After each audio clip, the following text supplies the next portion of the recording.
shots. Alex Fitzpatrick, who was featuring only his second event since winning the PGA Tour card at last month's Zurich Classic with New Orleans, had held a one-shot lead coming into the final day, but struggled to maintain his position at the top of the leaderboard, and a double bogey on the 17th saw him drop back to post a final score of 12 under, and end the week at tied 4th. Meanwhile, Wrighton outlasted a pack of players at Quail Hollow, surging to the lead with birdies on the 14th and 15th, to post a final round of 69 and finish at 15 under. Meanwhile, on the PGA Tour, Gino Tikakal cruised to a 4-shot victory on the final day of the Mizuho Americas Open in New Jersey. Tikakal took a 2-shot lead into Sunday and mixed 4 birdies with a lone bogey during a final round of 69, pulling her 4 shots clear of closest challenger Won Yin. Finally, to basketball, and the New York Knicks dominated the Philadelphia 76ers in a 144-114 win that secures a 4-0 series victory and their place in the Eastern Conference Finals. They advanced to the Eastern Conference Finals for the second straight season and will play the winner of the series between the Cleveland Cavaliers and Detroit Pistons, with the Pistons currently leading at 12-1. Over in the West, San Antonio star Victor Wembanyama experienced his first career ejection in Sunday's Game 4 of the Western Conference semi-finals after throwing an elbow at the jaw of Minnesota Timberwolves forward Naz Reid early in the second quarter. While Spurs coach Mitch Johnson didn't condone Wembanyama's actions, he said after San Antonio's 114-109 loss that officials could do a better job of protecting the 22-year-old from the physicality routinely imposed on him by opponents. The Wolves' 114-109 win leaves the series tied up at 2-all heading into Game 5 tomorrow evening. That's all for now, we'll have more later. These are your latest sports headlines, and I'm Jack Ogleby. We start with football, and West Ham are set to contact referees body the PGMO over their late equaliser being disallowed against Arsenal. The Hammers had appeared to have dealt a significant blow to the Gunners' title hopes, as well as boosting their own survival prospects, when Callum Wilson struck in stoppage time on Sunday. But after a VAR review, the goal was ruled out for a foul by Pablo on Arsenal goalkeeper David Raya. West Ham will raise concerns and request further explanation following the controversial decision, with it believed they will request the audio between referee Chris Kavanagh and VAR Darren England. There is of course more Premier League action this evening, with Tottenham hosting Leeds at 8 o'clock. A victory in their game in hand for Spurs would lift them 4 points clear of the Hammers, with just 2 games remaining. Golf now. Christopher Wrighton secured the first PGA Tour victory of his career on Sunday night as the Norwegian pit Ricky Fowler and Nikolai Højgaard to victory at the Truist Championship by 2 shots. Alex Fitzpatrick, who was featuring only his second event since winning the PGA Tour card at last month's Zurich Classic with New Orleans, had held a 1-shot lead coming into the final day, but struggled to maintain his position at the top of the leaderboard, and a double bogey on the 17th saw him drop back to post a final score of 12 under, and end the week at tied 4th. Meanwhile, Wrighton outlasted a pack of players at Quail Hollow, surging to the lead with birdies on the 14th and 15th, to post a final round of 69 and finish at 15 under. Meanwhile, on the PGA Tour, Gino Tikakal cruised to a 4-shot victory on the final day of the Mizuho Americas Open in New Jersey. Tikakal took a 2-shot lead into Sunday and mixed 4 birdies with a lone bogey during a final round of 69, pulling her 4 shots clear of closest challenger Won Yin.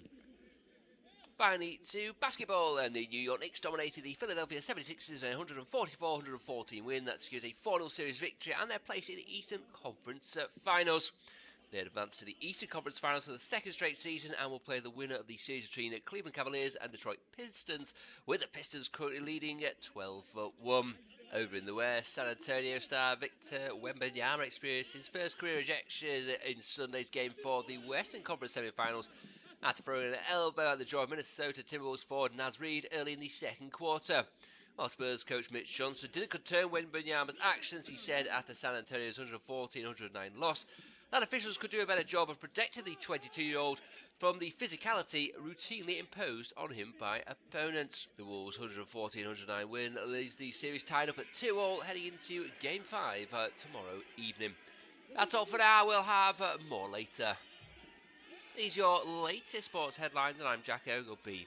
We start with football, and West Ham are set to contact referees body the PGMO over their late equaliser being disallowed against Arsenal. The Hammers had appeared to have dealt a significant blow to the Gunners' title hopes, as well as boosting their own survival prospects, when Callum Wilson struck in stoppage time on Sunday. But after a VAR review, the goal was ruled out for a foul by Pablo on Arsenal goalkeeper David Raya. West Ham will raise concerns and request further explanation following the controversial decision, With it believed they were requesting audio between referee Chris Kavanagh and VAR Darren England. There is of course more Premier League action this evening, with Tottenham hosting Leeds at 8 o'clock. A victory in their game in hand for Spurs would lift them 4 points clear of the Hammers, with just 2 games remaining. Golf now. Christopher Wrighton secured the first PGA Tour victory of his career on Sunday night as the Norwegian picked Ricky Fowler and Nicolai Højgaard to victory at the Truist Championship by 2 shots. Alex Fitzpatrick, who was featuring only his second event since winning the PGA Tour card at last month's Zurich Classic of New Orleans, had held a one-shot lead coming into the final day but struggled to maintain his position at the top of the leaderboard, and a double bogey on the 17th saw him drop back to post a final score of 12 under and in the week tied 4th. Meanwhile, Wrighton outlasted a pack of players at Quail Hollow, surging to the lead with birdies on the 14th and 15th. The post a final round was 6-9 and finish at 15 under. Meanwhile, on the PGA Tour, Gino Tikakal cruised to a 4-shot victory on the final day of the Mizuho Americas Open in New Jersey. Tikakal took a 2-shot lead into Sunday and mixed 4 birdies with a lone bogey during the final round of 6-9, pulling 4 shots clear of closest challenger Ruon Yin. Finally, to basketball, and the New York Knicks dominated the Philadelphia 76ers in a 144-114 win that secures a 4-0 series victory and their place in the Eastern Conference Finals. They had advanced to the Eastern Conference Finals for the second straight season and will play the winner of the series between Cleveland Cavaliers and Detroit Pistons, with the Pistons currently leading at 12-1. Over in the West, San Antonio star Victor Wembanyama experienced his first career ejection in Sunday's game for the Western Conference semi-finals after throwing an elbow at the jaw of Minnesota Timberwolves forward Naz Reid early in the second quarter. While Spurs coach Mitch Johnson didn't condone Wembanyama's actions, he said after San Antonio's 114-109 loss that officials could do a better job of protecting the 22-year-old from the physicality routinely imposed on him by opponents. The Wolves' 114-109 win leaves the series tied up at 2-all heading into Game 5 tomorrow evening. That's all for now. We'll have more later. These are your latest sports headlines, and I'm Jack Ogleby. We start with football, and West Ham are set to contact referees body the PGMO over their late equaliser being disallowed against Arsenal. The Hammers had appeared to have dealt a significant blow to the Gunners' title hopes, as well as boosting their own survival prospects, when Callum Wilson struck in stoppage time on Sunday. But after a VAR review, the goal was ruled out for a foul by Pablo on Arsenal goalkeeper David Raya. West Ham will raise concerns and request further explanation following the controversial decision, with it believed they were requesting audio between referee Chris Kavanagh and VAR Darren England. There is of course more Premier League action this evening, with Tottenham hosting Leeds at 8 o'clock. A victory in their game in hand for Spurs would lift them 4 points clear of the Hammers, with just 2 games remaining. Golf now. Christopher Wrighton secured the first PGA Tour victory of his career on Sunday night as the Norwegian picked Ricky Fowler and Nicolai Højgaard to victory at the Truist Championship by 2 shots. Alex Fitzpatrick, who was featuring only his second event since winning the PGA Tour card at last month's Zurich Classic of New Orleans, had held a one-shot lead coming into the final day but struggled to maintain his position at the top of the leaderboard, and a double bogey on the 17th saw him drop back to post a final score of 12 under and in the week tied 4th. Meanwhile, Wrighton outlasted a pack of players at Quail Hollow, surging to the lead with birdies on the 14th and 15th. The post a final round was 6-9 and finish at 15 under. Meanwhile, on the PGA Tour, Gino Tikakal cruised to a 4-shot victory on the final day of the Mizuho Americas Open in New Jersey. Tikakal took a 2-shot lead into Sunday and mixed 4 birdies with a lone bogey during the final round of 6-9, pulling 4 shots clear of closest challenger Ruon Yin. Finally, to basketball, and the New York Knicks dominated the Philadelphia 76ers in a 144-114 win that secures a 4-0 series victory and their place in the Eastern Conference Finals. They had advanced to the Eastern Conference Finals for the second straight season and will play the winner of the series between Cleveland Cavaliers and Detroit Pistons, with the Pistons currently leading at 12-1. Over in the West, San Antonio star Victor Wembanyama experienced his first career ejection in Sunday's game for the Western Conference semi-finals after throwing an elbow at the jaw of Minnesota Timberwolves forward Naz Reid early in the second quarter. While Spurs coach Mitch Johnson didn't condone Wembanyama's actions, he said after San Antonio's 114-109 loss that officials could do a better job of protecting the 22-year-old from the physicality routinely imposed on him by opponents. The Wolves' 114-109 win leaves the series tied up at 2-all heading into Game 5 tomorrow evening. That's all for now. We'll have more later. These are your latest sports headlines, and I'm Jack Ogleby. We start with football, and West Ham are set to contact referees body the PGA over their late equaliser being disallowed against Arsenal. The Hammers had appeared to have dealt a significant blow to the Gunners' title hopes, as well as boosting their own survival prospects, when Callum Wilson struck in stoppage time on Sunday. But after a VAR by 2 shots, Alex Fitzpatrick, who was featuring only his second event since winning the PGA Tour card at last month's Zurich Classic of New Orleans, had held a one-shot lead coming into the final day, but struggled to maintain his position at the top of the leaderboard. And a double bogey on the 17th saw him drop back to post a final score of 12 under, and in the week tied 4th. Meanwhile, Brighton outlasted a pack of players at Quail Hollow, surging to the lead with birdies on the 14th and 15th to post a final round of 6-9 and finish at 15 under.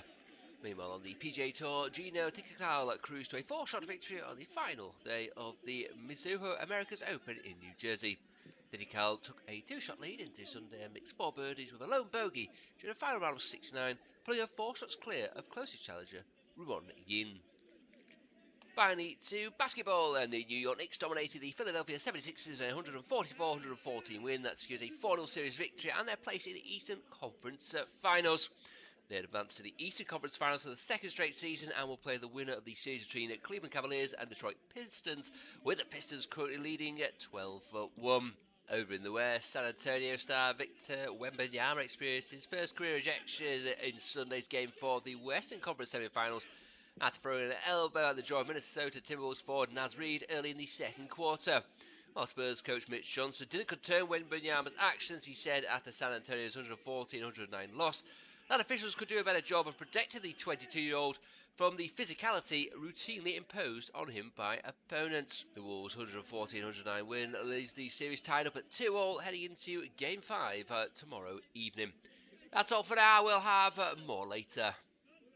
These are your latest sports headlines, and I'm Jack Ogleby. We start with football, and West Ham are set to contact referees body the PGA over their late equaliser being disallowed against Arsenal. The Hammers had appeared to have dealt a significant blow to the Gunners' title hopes, as well as boosting their own survival prospects, when Callum Wilson struck in stoppage time on Sunday.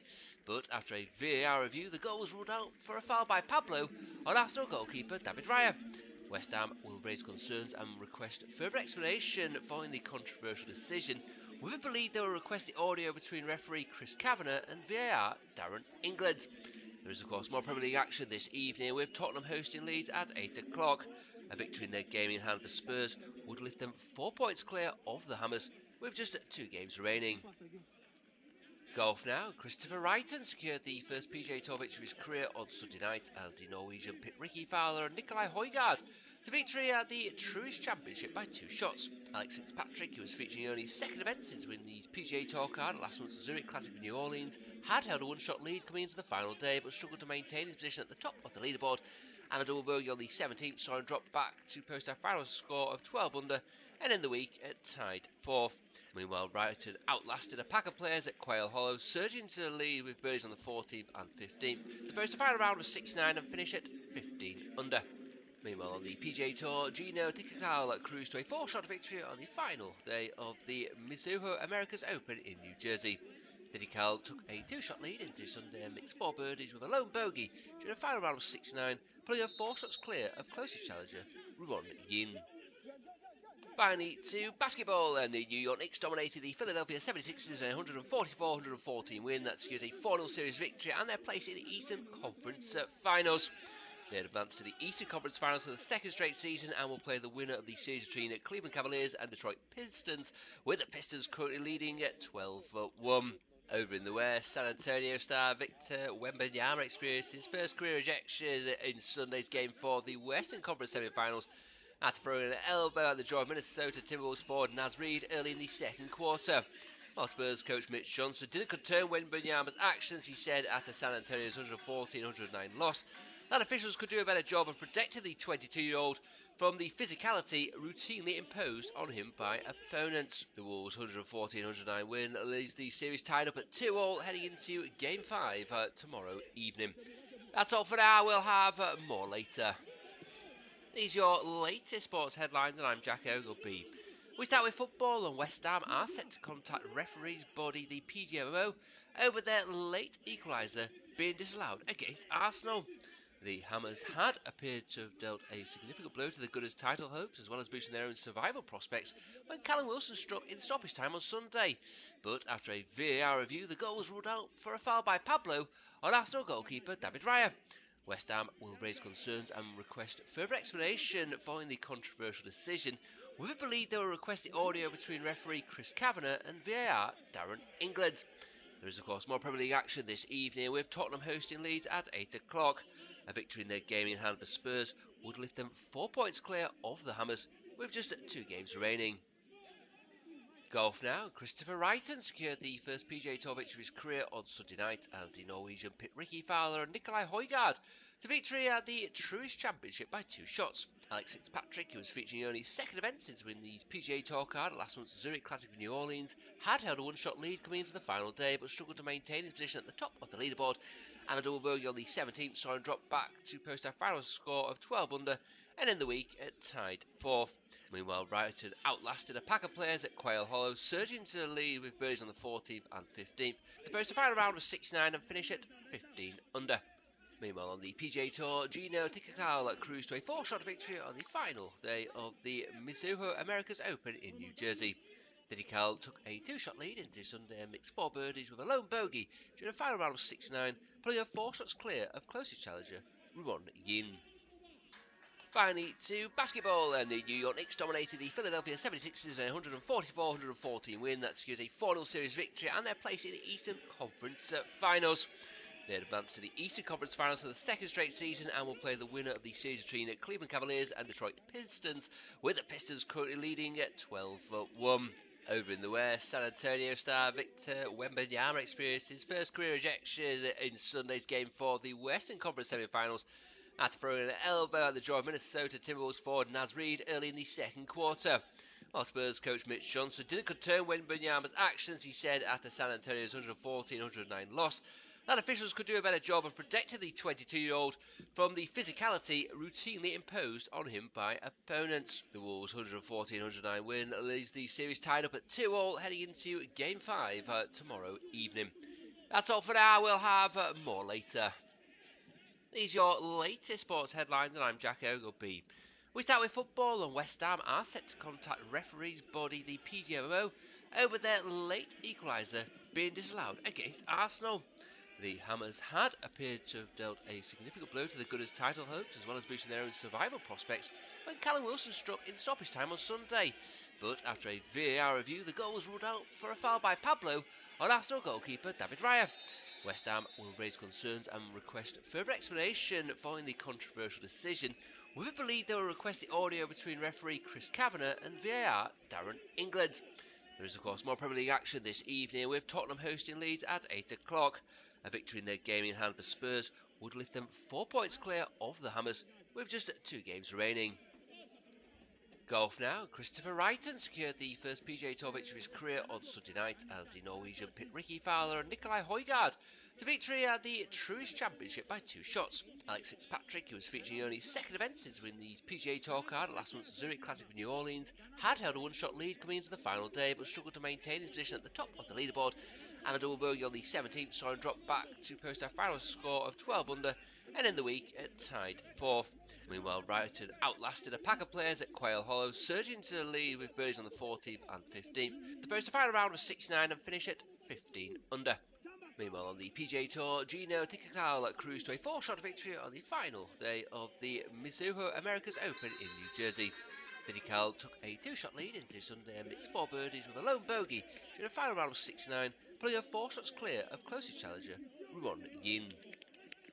Finally, to basketball, and the New York Knicks dominated the Philadelphia 76ers in a 144-114 win that secures a 4-0 series victory and their place in the Eastern Conference Finals. They had advanced to the Eastern Conference Finals for the second straight season and will play the winner of the series between Cleveland Cavaliers and Detroit Pistons, with the Pistons currently leading at 12-1. Over in the West, San Antonio star Victor Wembanyama experienced his first career ejection in Sunday's game for the Western Conference semi-finals after throwing an elbow at the jaw of Minnesota Timberwolves forward Naz Reid early in the second quarter. While Spurs coach Mitch Johnson didn't condone Wembanyama's actions, he said after San Antonio's 114-109 loss that officials could do a better job of protecting the 22-year-old from the physicality routinely imposed on him by opponents. The Wolves' 114-109 win leaves the series tied up at 2-all heading into Game 5 tomorrow evening. That's all for now. We'll have more later. These are your latest sports headlines, and I'm Jack Ogleby. We start with football, and West Ham are set to contact referees body the PGA over their late equaliser being disallowed against Arsenal. The Hammers had appeared to have dealt a significant blow to the Gunners' title hopes, as well as boosting their own survival prospects, when Callum Wilson struck in stoppage time on Sunday. But after a VAR review, the goal was ruled out for a foul by Pablo on Arsenal goalkeeper David Raya. West Ham will raise concerns and request further explanation following the controversial decision, with it believed they will request the audio between referee Chris Kavanagh and VAR Darren England. There is, of course, more Premier League action this evening, with Tottenham hosting Leeds at 8 o'clock. A victory in their game in hand for Spurs would lift them 4 points clear of the Hammers, with just 2 games remaining. Golf now. Christopher Wrighton secured the first PGA Tour victory of his career on Sunday night as the Norwegian pit Ricky Fowler and Nicolai Højgaard to victory at the Truist Championship by 2 shots. Alex Fitzpatrick, who was featuring only his second event since winning the PGA Tour card at last month's Zurich Classic in New Orleans, had held a one-shot lead coming into the final day but struggled to maintain his position at the top of the leaderboard, and a double bogey on the 17th saw him drop back to post a final score of 12 under and in the week tied 4th. Meanwhile, Wrighton outlasted a pack of players at Quail Hollow, surging to the lead with birdies on the 14th and 15th. The post a final round was 6-9 and finish at 15 under. Meanwhile, on the PGA Tour, Gino Tikakal cruised to a 4-shot victory on the final day of the Mizuho Americas Open in New Jersey. Tikakal took a 2-shot lead into Sunday and mixed 4 birdies with a lone bogey during a final round of 6-9, pulling her 4 shots clear of closest challenger Ruon Yin. Finally, to basketball, and the New York Knicks dominated the Philadelphia 76ers in a 144-114 win that secures a 4-0 series victory and their place in the Eastern Conference Finals. They had advanced to the Eastern Conference Finals for the second straight season and will play the winner of the series between Cleveland Cavaliers and Detroit Pistons, with the Pistons currently leading at 12-1. Over in the West, San Antonio star Victor Wembanyama experienced his first career ejection in Sunday's Game 4 of the Western Conference semi-finals, after throwing an elbow at the jaw of Minnesota Timberwolves forward Naz Reid early in the second quarter. While Spurs coach Mitch Johnson didn't condone Wembanyama's actions, he said after San Antonio's 114-109 loss that officials could do a better job of protecting the 22-year-old from the physicality routinely imposed on him by opponents. The Wolves' 114-109 win leaves the series tied up at 2-all heading into Game 5 tomorrow evening. That's all for now. We'll have more later. These are your latest sports headlines, and I'm Jack Ogleby. We start with football, and West Ham are set to contact referees body the PGA over their late equaliser being disallowed against Arsenal. The Hammers had appeared to have dealt a significant blow to the Gunners' title hopes, as well as boosting their own survival prospects, when Callum Wilson struck in stoppage time on Sunday. But after a VAR review, the goal was ruled out for a foul by Pablo on Arsenal goalkeeper David Raya. West Ham will raise concerns and request further explanation following the controversial decision, with it believed they will request the audio between referee Chris Kavanagh and VAR Darren England. There is, of course, more Premier League action this evening, with Tottenham hosting Leeds at 8 o'clock. A victory in their game in hand for Spurs would lift them 4 points clear of the Hammers, with just 2 games remaining. Golf now. Christopher Wrighton secured the first PGA Tour victory of his career on Sunday night as the Norwegian pit Ricky Fowler and Nicolai Højgaard to victory at the Truist Championship by 2 shots. Alex Fitzpatrick, who was featuring only his second event since winning the PGA Tour card at last month's Zurich Classic in New Orleans, had held a one-shot lead coming into the final day but struggled to maintain his position at the top of the leaderboard, and a double bogey on the 17th saw him drop back to post a final score of 12 under and in the week tied 4th. Meanwhile, Wrighton outlasted a pack of players at Quail Hollow, surging to the lead with birdies on the 14th and 15th. The post a final round was 6-9 and finish at 15 under. Meanwhile, on the PGA Tour, Gino Tikakal cruised to a 4-shot victory on the final day of the Mizuho Americas Open in New Jersey. Tikakal took a 2-shot lead into Sunday and mixed 4 birdies with a lone bogey this Monday evening. Hull have made a formation change and a duo of changes. They've already got an early throw in here as well. It's high on the right hand side, so it will be a possible long throw in. Anthony Patterson is in goal for Millwall. They're unchanged, and the sun could be a bit of a blinding problem for him. Well, the sun wasn't a problem there for Liam Miller, but his long throw just spills out of his own hands. Hull still coming forward. It'll fall for Miller, but it will be a false throw in there. So there will be a free kick there. Almost as he goes for it, just slips out of his hands. There'll be a foul throw given against Miller. We'll bring you through all the lineups. I will say Millwall unchanged. 2 changes for Hull, though, if you did miss them in the preamble, in just a moment. But it is independent off-tube studio commentary. Millwall against Hull. Winner takes all. It's myself, Lewis Raftery, joined by Paul Shabakowicz, taking through all the action this evening. And Paul, it's a big one. Friday, so its first legs are very tense. It's got to open up a little bit more this evening. Oh, it really does, Lewis. Yeah, I think that from both sides, I think they have to just think about it in terms of wanting to win the game. I appreciate that these playoff games, that the first thought is don't lose.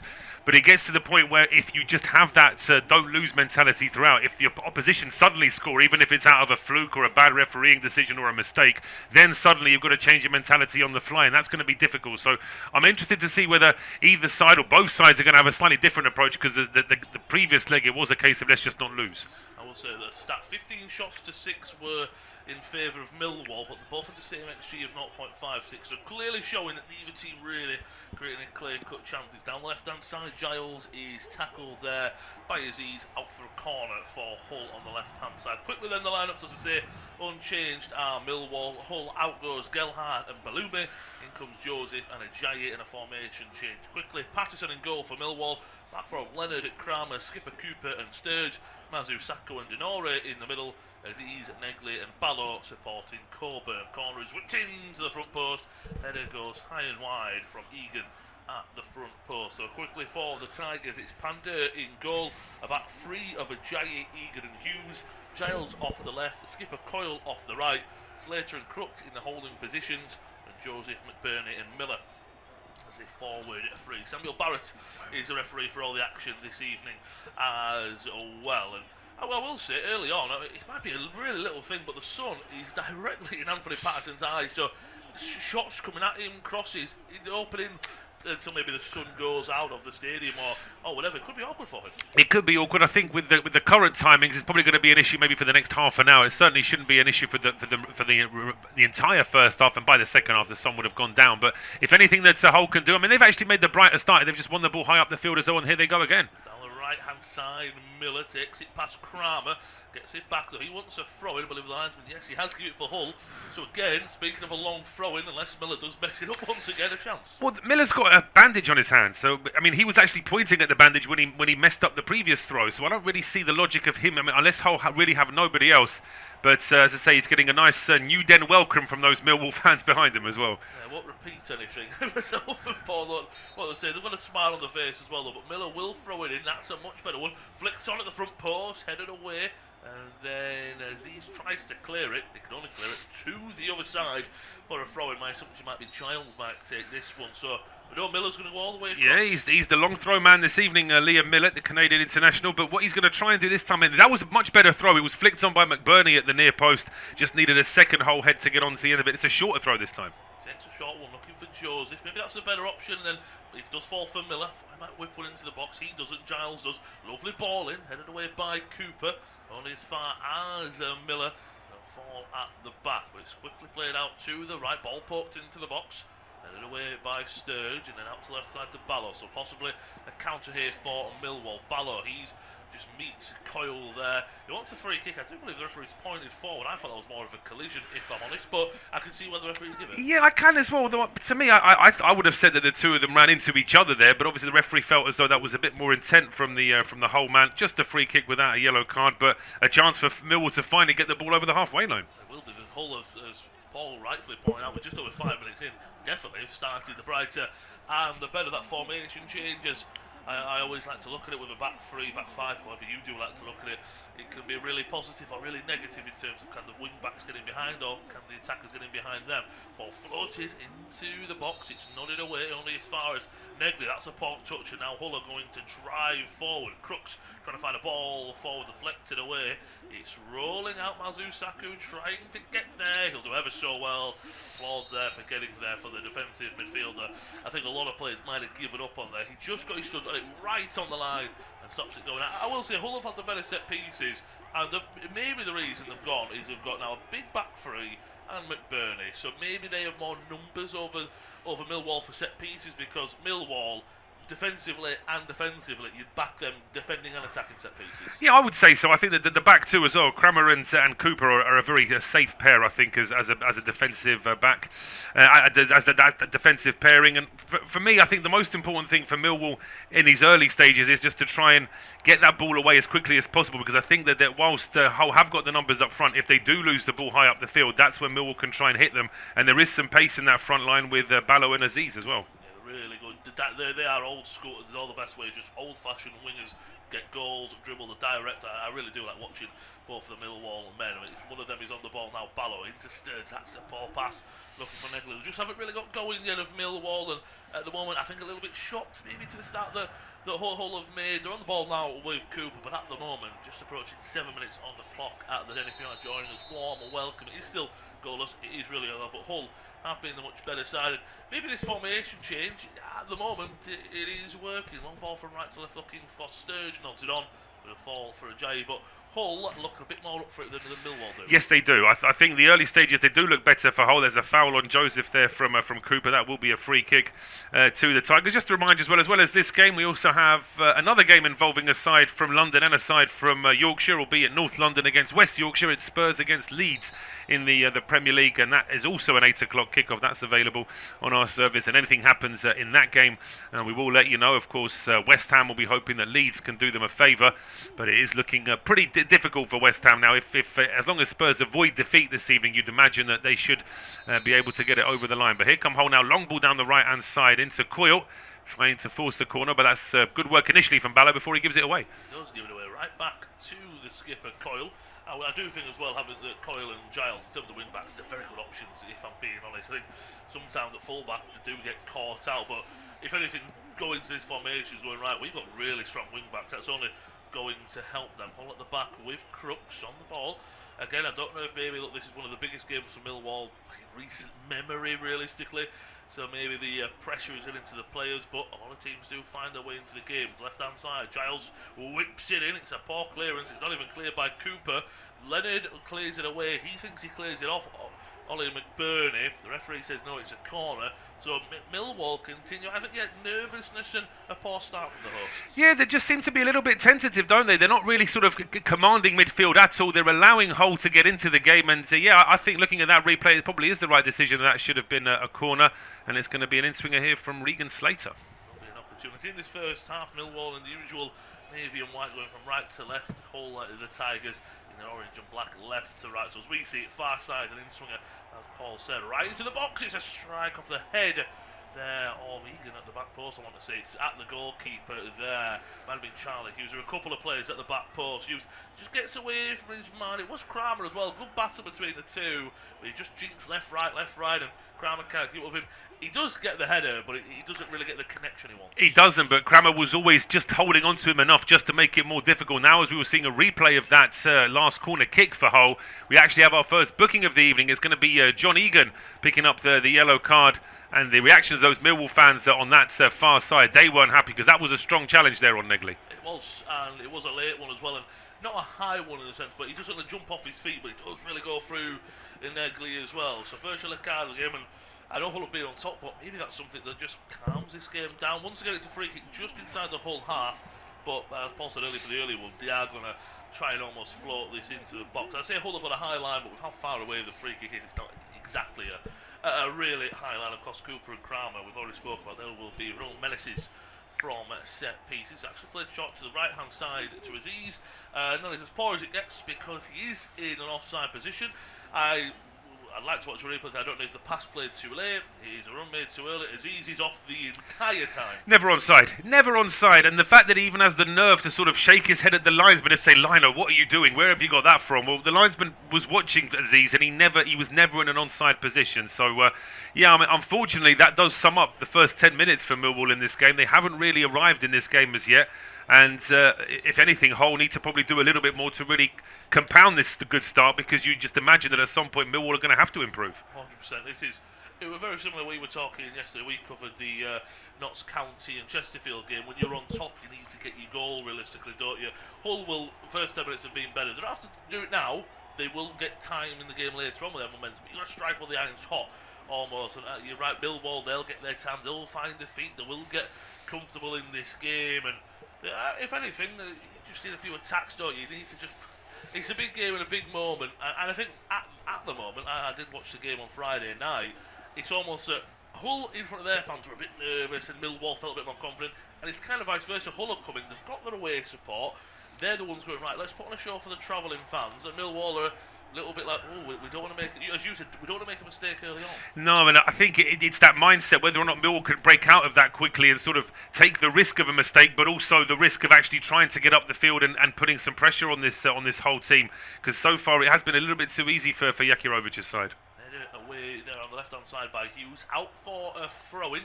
Not sure Hull will go, Millwall, apologies, will go for a long one. They do have the opportunity.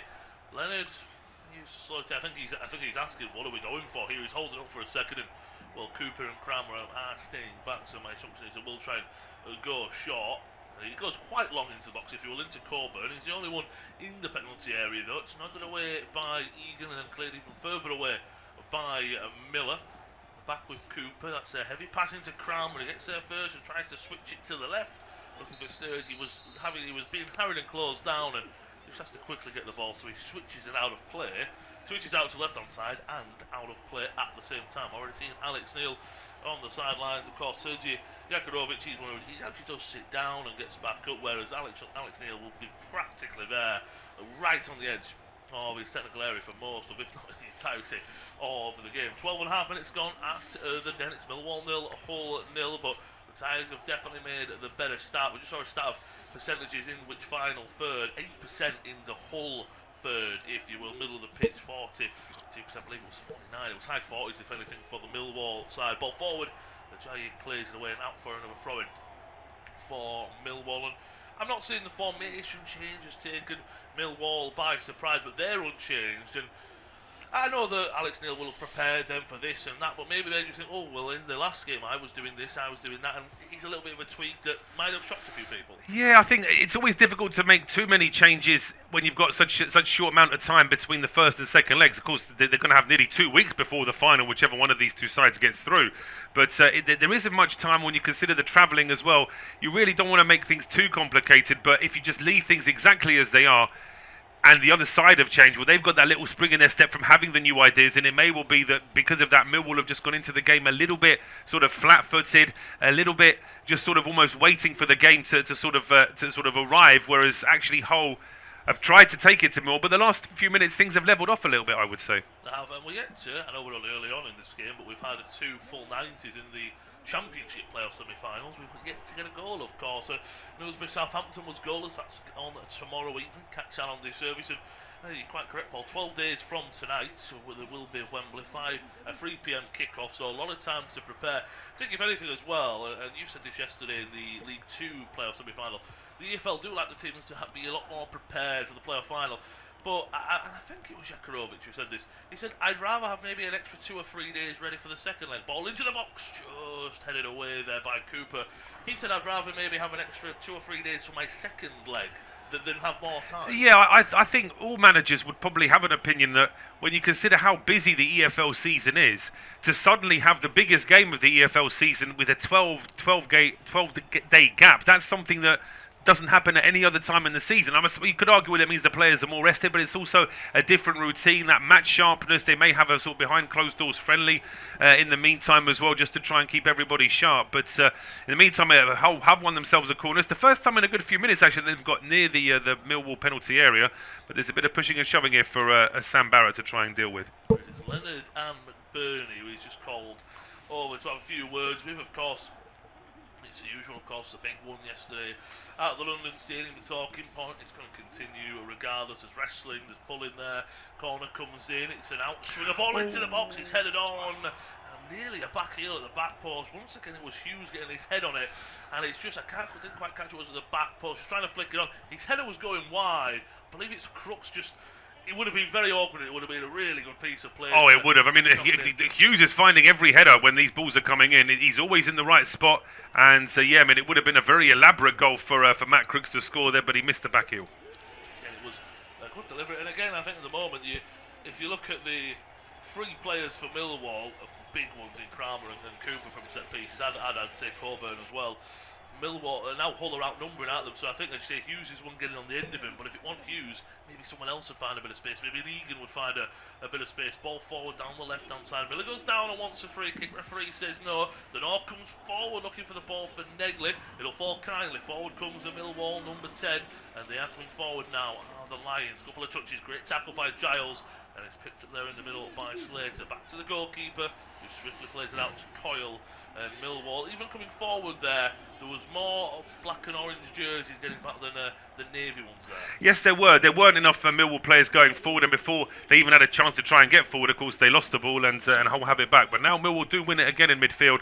They are desperate just to try and push that sort of midfield possession into the final third, because they've not really had any final third possession at all. They've had a couple of balls from range, but they've not really been able to get into the penalty area from open play. And after 17 minutes in a home game, that's not good for Millwall. They need to try and improve on that. Finally, really coming forward, finding a little bit of rhythm as he's on the right hand side. Fizzes one into the box, heads go up, will fall for Negley here. Strike completely scuffs it. Cleared away by Hull. I mean, I say he scuffed it, he really did, but if it wasn't cleared away by Hull, maybe Coburn could have yeah, I mean, it ended up almost being a good pass because he mishit it that much. But yeah, as you said, it got to a defender first. They were able to clear their lines, but Millwall do keep possession inside the whole half. This is much better, and as Paul rightfully said, 17 minutes is been a long 17 minutes for Millwall, really, but they are finding the feet now, and maybe this is Hull just saying, right, the first 15 minutes we're going to go out there, be relentless, and then let's see where the game goes. As he's on the right hand side, finds a ball into the box at the back post. Negley's there, heads it back across, keeper comes, spills, a strike is blocked away. Melee in the box, Sturge finds it, strike, it's cleared away before the left back can find a strike at goal there. Forward to come once again with Cooper, finds Sturge on the left hand side, floats the ball into the box, takes a deflection, headed away by Egan, only as far as Ballo. Let go for a shot there into Negley. He's pressed down by Crooks as soon as he's on the ball, but he's still going forward. Great play out to Sturge. Wicked ball into the back sticks. Cleared away by Giles. McBurney's going to battle with Azu Sacco for the ball, but it's midfielder who comes with it.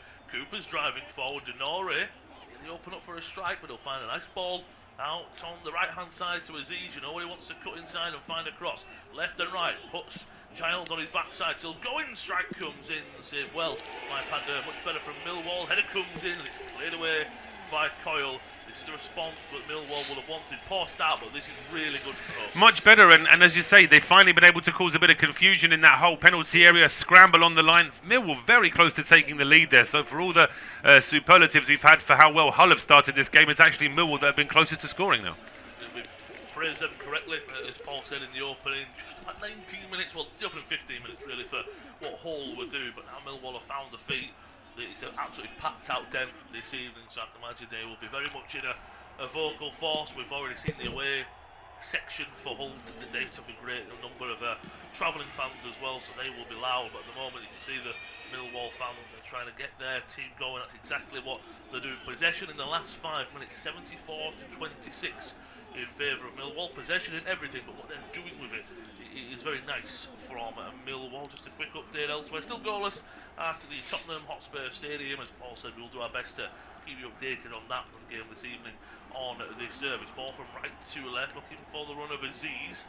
Too much on it though, and it's nodded away by Hughes and then booted away by the defender. Cooper picks it up to Denor, and he's getting a few more touches. Negley as well, he's finding spaces. So again, I'm not sure about how it's almost played out. Hull sitting a little bit further back, not pressing as high or as intent as they were. Down the right hand side, Aziz, a tricky winger, down the byline. Can he find a ball in? Floats it to the back post, a little bit too much on it. Sturge was there, but too much on that cross, cleared away. Was it off of Sturge? It was, and a throw into a lovely play once again by Aziz, but the ball needs to be better.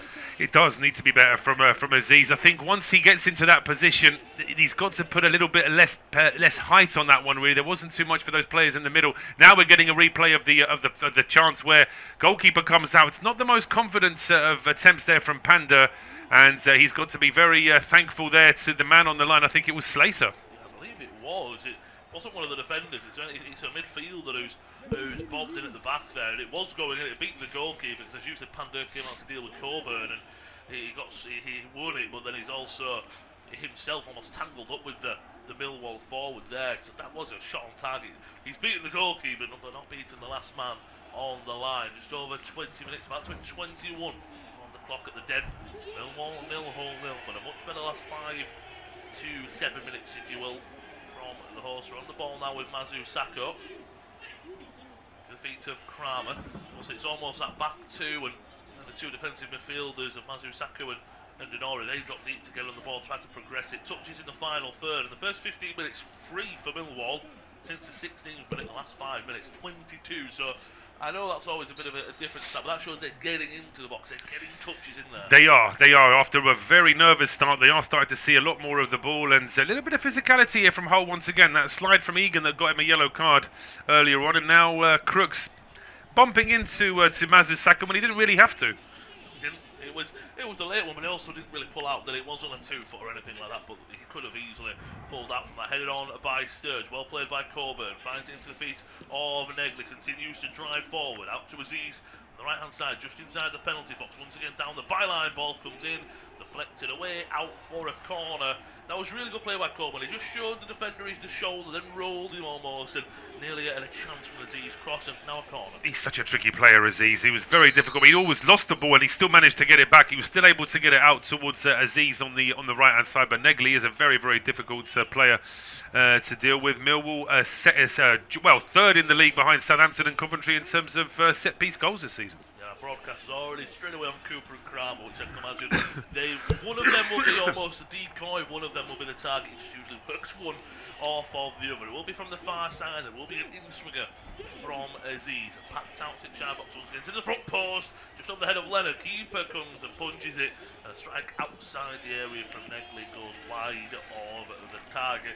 That's one of them as well. I think that's great goalkeeping for me from Panda. Maybe the punch wasn't the best.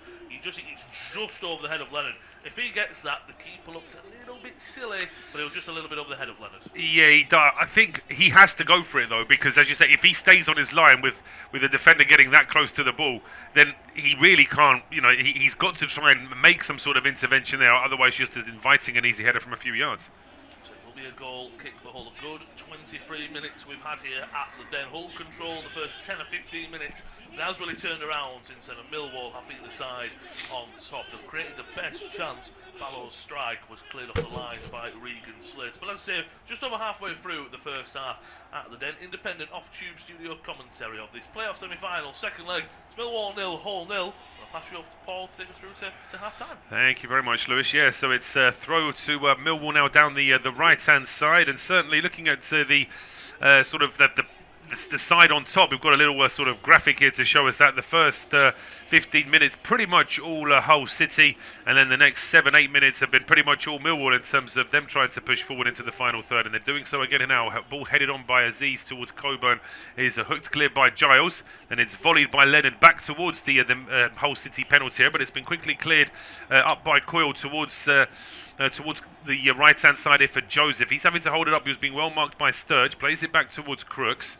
Crooks gets this one in towards Coyle, pressing here, but the ball played back towards Ajay, and then Ajay up to the halfway line. That's a really heavy touch there from Charlie Hughes, and he gives it away to Aziz. Aziz having to play it back towards Leonard, but that's a gift of possession there for Millwall, and Leonard in the end turning and sending this one back towards Kramer.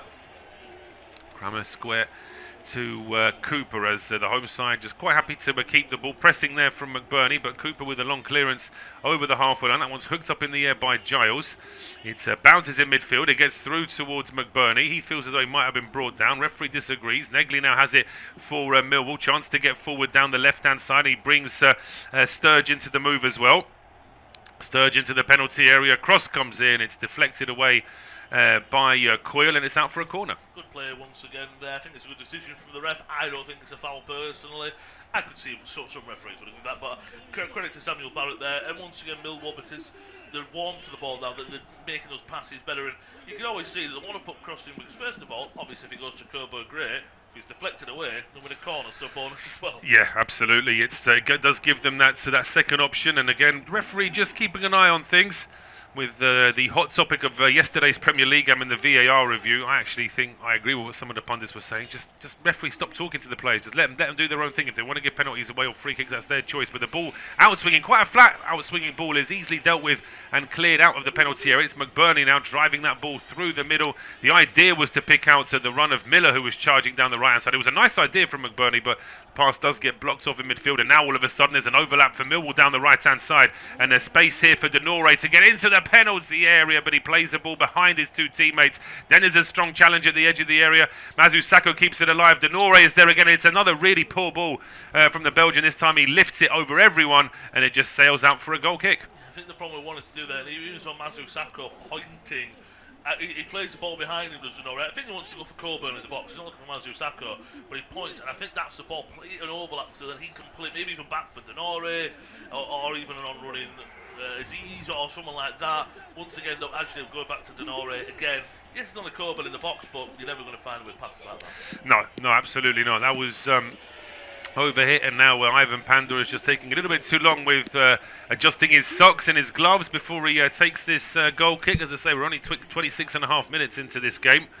And I think both sides can be credited for trying to actually get a goal. I think we were both a little bit worried that it could just be another attempt at keeping it as a stalemate. Both teams are trying to get forward, so that is encouraging.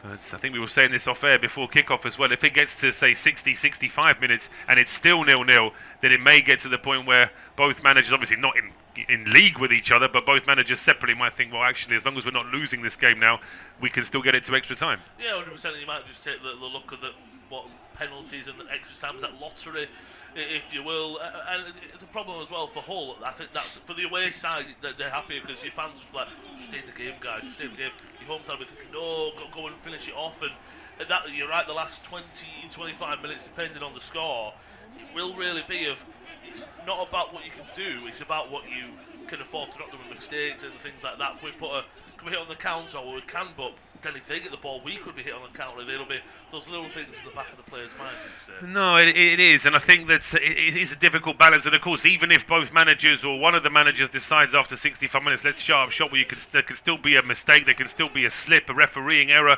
or anything like that. So you really always need to have that option of trying to get yourself a goal, because these playoff matches can be, they're ruthless, of course. If you lose them, it's a really long season.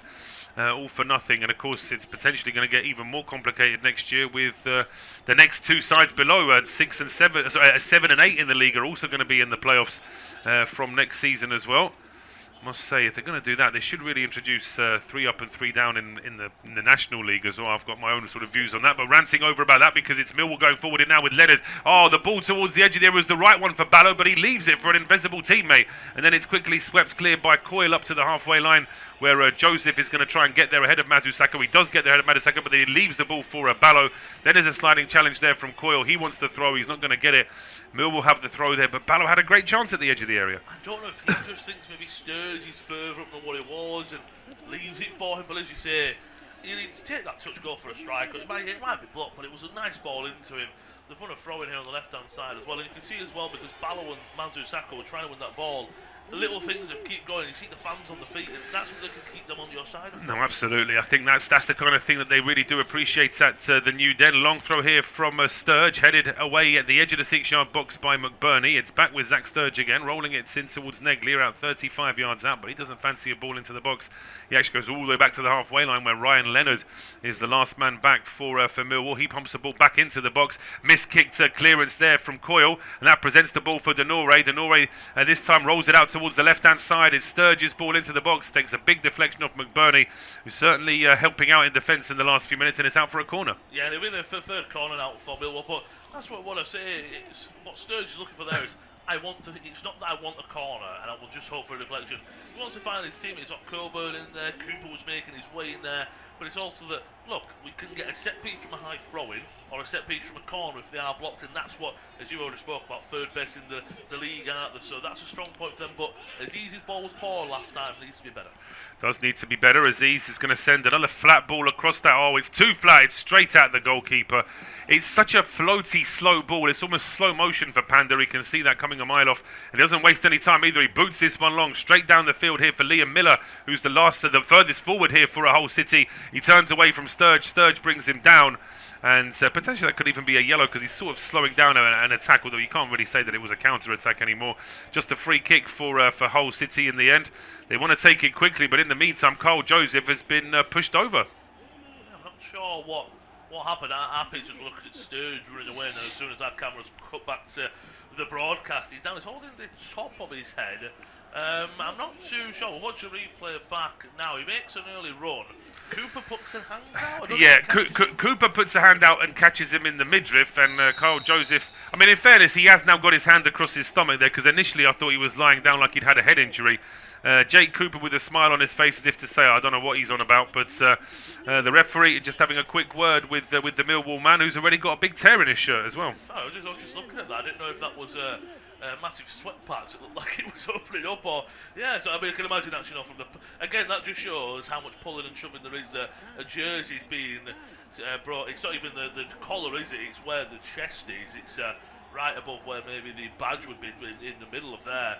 So that really shows what it's all about. But I agree with you. It's almost the referee's going, we all know what you're doing. I'm not going to keep telling you. We're going to stop games and give out yellow cards. And because the more you tell them, the more they've got. Oh, so you've got eyes on me, right? I might stop a little bit. Yeah, I think so. It's a difficult one for referees because, of course, particularly with Championship not having any VAR, the players know that as long as they can get away with it at the time, there's not going to be any further consequences.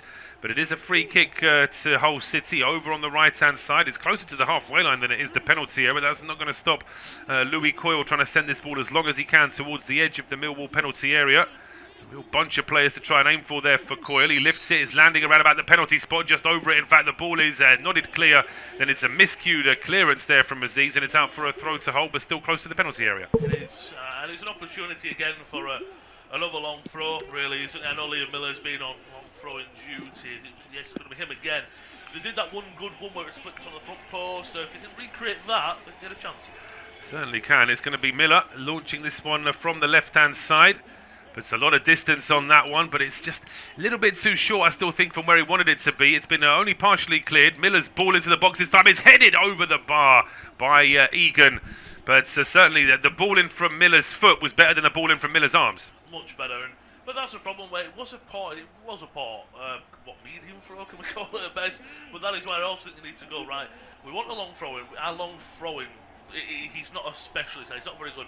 We need to push a little bit further over in the hopes of a flick on where, if I'm Liam Miller, I'm going, yeah, I know it's not a good one, but if you're maybe a bit further up, we can flick it on and create something. And yes, you said it was a decent cross and nearly an opportunity to take. Yeah, absolutely. And the ball cleared by the goalkeeper Patterson, but Millwall immediately under pressure here in midfield. McBurney closing down on Cooper. Cooper lifting this one towards the Hull penalty area. Nodded clear by Egan. It kept in play here for Millwall by Negley. Plays it into Denore.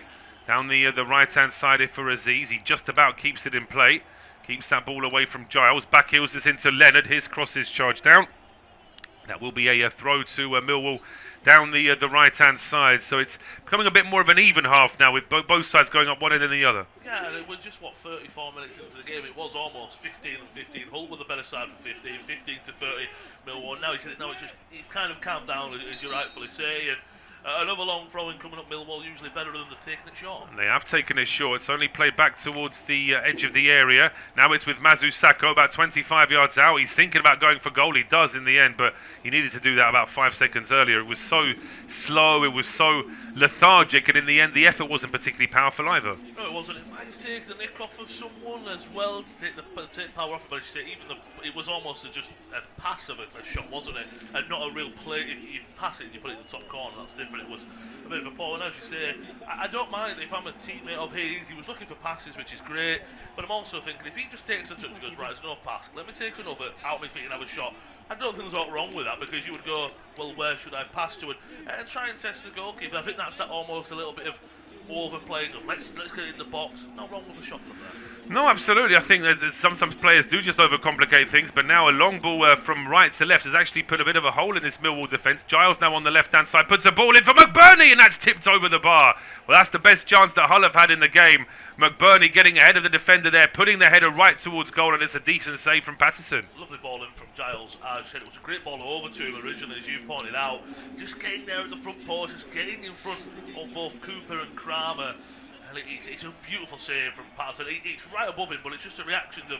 It's actually quite close. It's in the 6-yard box, isn't it? It's more the reactions of getting to it from the on-loan man there. But that's why you have your wing-backs with great delivery for Hull, because they can serve McBurney. He does. I mean, Giles has got a great left. I mean, I would argue that he should be taking an in-swinging corner from this right-hand side, but it's an out-swinging corner. It's into the 6-yard box. It's a real scramble. Two Hull players throwing themselves at it, and in the meantime, the referee has called a foul in favour of Millwall there, so there must have been some sort of push in the box that Samuel Port wasn't too Sam Barrett, wasn't too happy with. But looking at this one here, as this ball was, I would argue that McBurney was being fouled there. Then he's tripped his man once he's been on the ground. Yeah, I mean, once again, and it is just you could probably call 2 or 3 in there, couldn't you? And that's where you pointed out about the championship referees.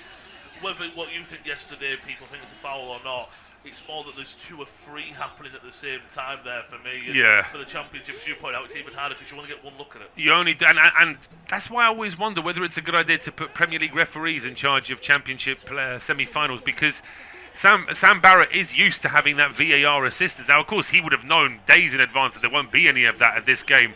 But if his assistants are also Premier League assistants normally, well, they're used to getting a helping hand as well. So can just sometimes make that little bit of hesitation, which is the last thing that officials need. But now here come Millwall down the right-hand side with Denore. Gets it in towards Aziz, back towards Denore, into the penalty area, right-hand side. He lifts the ball. Was that a handball? Millwall are asking the question. Charlie Hughes is just strolling back to his 6-yard box like it's the most obvious thing that it wasn't a penalty. Sam Barrett isn't too worried about this either. Let's have a look at this as Denore plays the ball. Hughes' arm is down. I think. Does he move his arm towards it? I think that's a question. As you say, watching it back in so much. Nah. It hits his elbow, but it's right at his side. I don't have a problem with that. That to me isn't a penalty. Actually, looking at it live, I thought there might have been more of an argument because he does turn his body slightly, but his arm is always by his side. A corner kick, though, for Millwall. It's in swinging too much. Comfortable save for Pando, who's clearly been told this evening not to hang around when he catches these crosses because he's boots this one out straight away for Miller. Miller's chasing this one, but Zach Sturge will get there first, and then Sturge tries to turn. He's brought down by Liam Miller, and that will be a free kick to Millwall just at the edge of their own penalty area. Yeah, he gives a thumbs up to the referee. Says, "Yeah, I know that I've caught my man there." And you're right. That's probably every single time that he's won the ball from a corner, Pando goes straight. The only problem I would say is if Miller gets the ball first before Sturge gets there, yes. But by the time Sturge is talking to him, he's also got Mazu Sakho behind him. Miller's got a 2-on-1 there, so you also go, well, a 1-on-1, okay, he's a tricky winger. I like that chance against Sturge. Yes, a good defender. But you're also, if I'm Miller, I'd probably win that and go, well, where's my support? I know we've just defended a corner, but if I've got no support, I can't really create anything. No, I think it's they're throwing, they're rolling the dice that there's going to be a chance that he can go straight towards goal. I think that's what they're hoping for. If, as you say, if he's been forced as far wide as that, even if he wins the ball off Sturge, well then so what? As you say, he's still got a lot of work to do to get back towards goal, and his teammates may not join him in time. But now Regan Slater has been brought down. That will be a free kick to Hull City. Where's it been given as a throw after all of that? I think it might just be a throw here to Hull on the left-hand side. Ryan Giles just checking with the linesman. In fact, it has been given as a free kick. I'll get it right eventually. But we've got around 6 minutes to go before half-time. As it stands, I can't imagine there'll be more than the standard 1 or 2 minutes of added time at the end of this first half. We've not really had too many stoppages. The game is being played at a decent pace, but actual clear-cut chances in front of goal really are at a premium. Yeah, you would say for McBurney's a few moments ago was the best chance for Hull, and you'd probably say Ballows for Millwall after they were still off the line by Slate is probably the best as well for him. Seeing pictures of Phil Brown, he's one of the, of course, managed Hull to the Premier League, of course, and he's one of the, obviously, was it at the Etihad when he was shouting at the players at half time? Yes, that's what comes back absolutely. To my memory. That, and also at the end of the season at Hull with that sing-along as well. This is the best thing and all that. So this is the best trip, I should say. I'm not going to sing it, so don't worry, listeners.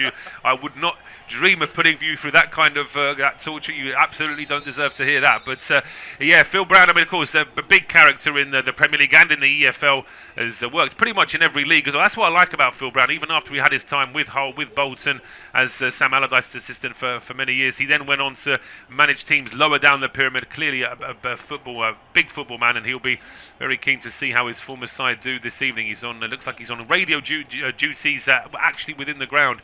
Is Phil Brown, but his former side have got some defending to do here now, because here come Millwall down the right-hand side with Aziz playing it square towards Mizuho. Now it's with Negley, lifts that ball towards the back. I've got to say that just for the clarity, Negley's cross goes straight out for a goal kick, but overall, I have to say that the quality of crosses from Millwall this evening has been disappointing. They were poor in the first 10 minutes in general. Their game overall has definitely improved, but the crosses in the final third have been disappointing tonight. They really have. Just looking at stats of crosses, that won't include that wow. From Negley. Just watching this from Joseph, it was Negley. Oh, it wasn't given as a foul. It's Ballo with the slide. That's yes. A really nasty one, and Kyle Joseph is in all kinds of pain there. That could be a painful. I mean, looking at the replay, whether or not Ballo was due a yellow card, he may have been. I don't think it's ever a red card.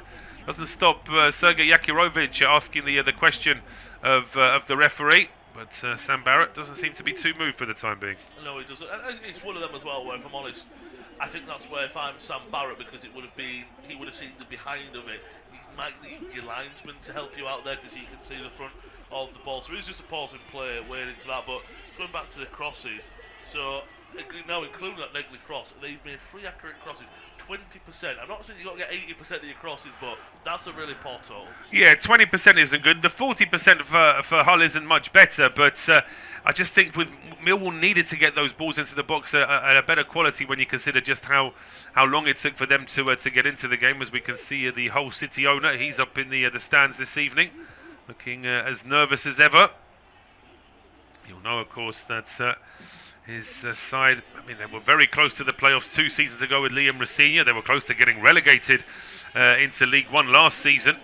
But back up the right end of the table this year. Still got a little bit of work to do, but we can see Mr. Ili Kali looking very concerned right now. Yeah, and I can imagine as well for, as you said, you pointed out earlier, if you get to the playoffs and get to the semi-finals, even worse in the final if you lose, it's such a long season. You get to the playoffs, Hull got there in the last days, that celebration, we're in the playoffs, and what, within just over a week it's taken away from you, and you go, oh, maybe I'd rather have finished 8th and just been like, right, we've had a decent season, let's go. It's after such a good season, it's almost a negative, isn't it? If you get to the playoff final and win, it's great, but it's almost, you hear some players say, look, you never want to say no to a final or a semi-final, but sometimes because you get so far, but you're also so far away from it, it's almost even worse than getting there. It is. No, as I say, it's as a fan of a team that's had its multiple failures in the playoffs, I can assure you that it's great watching the playoffs when it's not your team, and it's absolutely horrendous when it is your team, and when you don't quite get it over the line as well. It is very painful. You just think back to how close you would have been in the regular season, how close you were in the actual playoffs as well. But yeah, Joseph's in all kinds of pain. He's not going to be able to play on. Hull are getting ready to make a change already. Just looking to see who that was that was getting. I think that may have been. Was that Balumi getting ready to come on? I believe it was Balumi. I mean, that's one of the changes. Joseph in for Balumi, so it is a straight change. Well, I thought Balumi was one of the better players as well on Friday. He's been one of the better players. Well, and you feel for Joseph as well, because he's first of all thinking, right, I can't help my teammates now for the rest of this game. I've come in and been given an opportunity. He's been helped off, he's limping off basically, isn't he? And also in the back of his mind will go, right, if my team do the job and help me out, I might not have been fit enough for the final, so I won't get to experience that either. Yeah, he's getting a big round of applause from those travelling Hull fans. It doesn't look good this for Kyle Joseph, I have to say, and we've seen that replay a couple of times now. It's not a good challenge at all there from Tierno Ballo. I'm not happy with that one at all. Tierno Ballo really has to be a little bit more careful there, and I dare say that there'll be a couple of Millwall players that might just want to, a couple of Hull players that may just want to get out a bit of retribution. We'll see another replay here as Tierno Ballo slides in. I mean, it's the way he sort of catches Joseph's left leg in a vice almost with his 2 feet. That's, I think, what's caused him the issue there. Yeah, he's almost, his left ankle's almost gone to the left, and it's twisted a little bit, hasn't it? it's almost a twisted ankle, but to a really high degree, isn't it? It could be something to do with the ankle, could even be, shin level. It's a really awkward one. As you say, he's limping off, and he's not even putting weight on it. Which, if he was putting weight on it and limping, you go, okay, that looks like he's being helped off with both arms with coach over him, and he's not even putting any weight on it, so it looks even worse, as you say. Well, what looks even worse now is Sergei Yekarovic seems to be angry with just about everybody. He's angry with either his substitute or indeed his coaching staff, because between them they haven't got the paperwork and the boards ready in time. So now Joseph, because Joseph can't walk, so he's off the field, but Hull are actually down to 10 men because they didn't get the substitution in at the same time as the injury as the injured man was going off. So we're into 4 minutes of added time now, and so the Tigers will just be hoping that this ball goes out of play as quickly as possible, because for the time being they are actually down to 10 men. Giles with the block there down the right hand side. Aziz wins it back though for Millwall, just at the edge of the area, rolling it back towards Leonard. And here is Aziz again, left-footed ball, and it's a good one. The keeper dives out. It was Barrow that was closest to it. Panda gets a hand to it. It's swept clear back into midfield. It's now with Cooper, Mazusako. Kramer over towards the right-hand side. Aziz heading towards the edge of the area. Challenge there from Hughes. He wants to throw on for Hull. He's not going to get it though. It is out for a throw to Millwall, but this does mean that Hull can now make that change. They can, and if I was Millwall, I would have been cynically maybe just trying to keep it in play for basically the rest of the first half. 4 minutes of stoppage time. Just try and really, even if you don't create a chance, just for 4 minutes, three minutes, just try and tire them out with the 10 men, let them sit back, and then with that last maybe 30 seconds, throw a ball and not create a chance with 10 men. Yeah, absolutely. And just a confirmation, I think that probably would have been the plan. It's just that they were still trying to get the ball into the penalty areas. It's nodded clear from that long throw, and it's out for a corner. It is, and they're keeping the pressure up. It's a good end to the half from Millwall. It's exactly what you want to end the half with. I know that they'll be pushing for a goal, of course, and there's never a bad time to score a goal, but a great time is the stoppage time of the first half, because both managers were thinking, right, this is what I want to say going into the second half. Well, you might as well rip it up if Hull were to concede for Yekarovic, of course, but the corners, the balls have not been good enough at all, so it needs to be better. Ball whipped in now at pace towards the back post. It's headed down. Second chance there potentially for Hull, but it's for second chance for Hull to clear, I should say, before the ball is over the halfway line. Mazusako is back there. Miller felt as he was being fouled. I think he probably was being held onto there by Zach Sturge, but Mill will have it back now anyway. Played all the way back towards Patterson, who was being closed down. He needed to really make sure that he got that clearance in. He does just in time, and here is Camiel Negley now down the left-hand side here for Millwall. Plays it into the middle here for Mazusako. Pass towards the edge of the area. Heavy touch there in the end from Coburn. He's trying to come back and help out, but it's been won back by McBurney. He goes inside now towards Balumi for his first touch of the ball. It's now down to Miller. Miller down the left-hand side, charging into the penalty area. It's still Miller, but that's really good work there in his own penalty area there from Ryan Leonard. Kept his composure, didn't slide in, made sure that he won the ball back for his side. But Millwall have given it away before the halfway line. Combination of Slater and Crooks getting the visitors back in possession. The ball now down the left-hand side here for Miller is headed away. Slater picks up the second ball. Now it's with Crooks into McBurney. McBurney at the edge of the area is brought down, and that will be a free kick to Hull in a very good position, just a couple of yards away from the D. Well, I said that Millwall were ending the half the best. Well, maybe Hull who went with the chance in the last minute of the 4, and the referee maybe has on a little bit more. Great play from McBurney to hold it up there and do well. It's a little bit of a soft one, perhaps. It is. I mean, he gets tangled with Cooper, but I can't actually see what contact there was that brought McBurney down there. I mean, obviously he's not going to care. He's won his side a free kick in a decent position, and now a whole committee of Hull players are standing over this one, discussing who should take it. Balumi is there, Egan is there, McBurney is there. Just wondering, I say if it'll be Egan, it'll be a sort of proper old-school pile driver. You'd imagine that Balumi would do a sort of floaty, curling one over the wall, and McBurney will be somewhere in between the two, I think, where sort of curl and power. And it looks like it is going to be the number 9. He's won the argument, although the left-footed Balumi is there as well as a second option for Hull City. The referee has marked up all the lines, and we're ready to see this free kick. Is it going to be McBurney? It is McBurney over the wall and over the bar by some way in the end. And that's out for a goal kick. And you're right, we're somewhere in between getting a lot of power on and curling. I think that was the problem. I think Balumi might maybe got it over the bar straight at Patterson, but that's probably better than putting it high and wide into the stands. Yeah, McBurney thumping the turf in frustration, and that will be it for this first half. The referee, Sam Barrett, ending the first half here at the New Den, where it's 0-0 between Millwall and Hull City, so it's still 0-0 on aggregate, and we're back in 15 minutes.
Half-time at the New Den, and it is Millwall 0, Hull City 0. Continues to be 0-0 on aggregate. A real tense first 45 minutes, as you could imagine. Millwall were second best in the opening 15 minutes. Hull came out firing.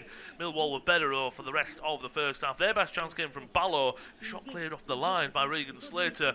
Hull, a lovely ball in from the left-hand side from Giles, headed on by McBurney. Great save from Patterson. Was their best chance. Half-time, it's 0-0 and 0-0 on aggregate.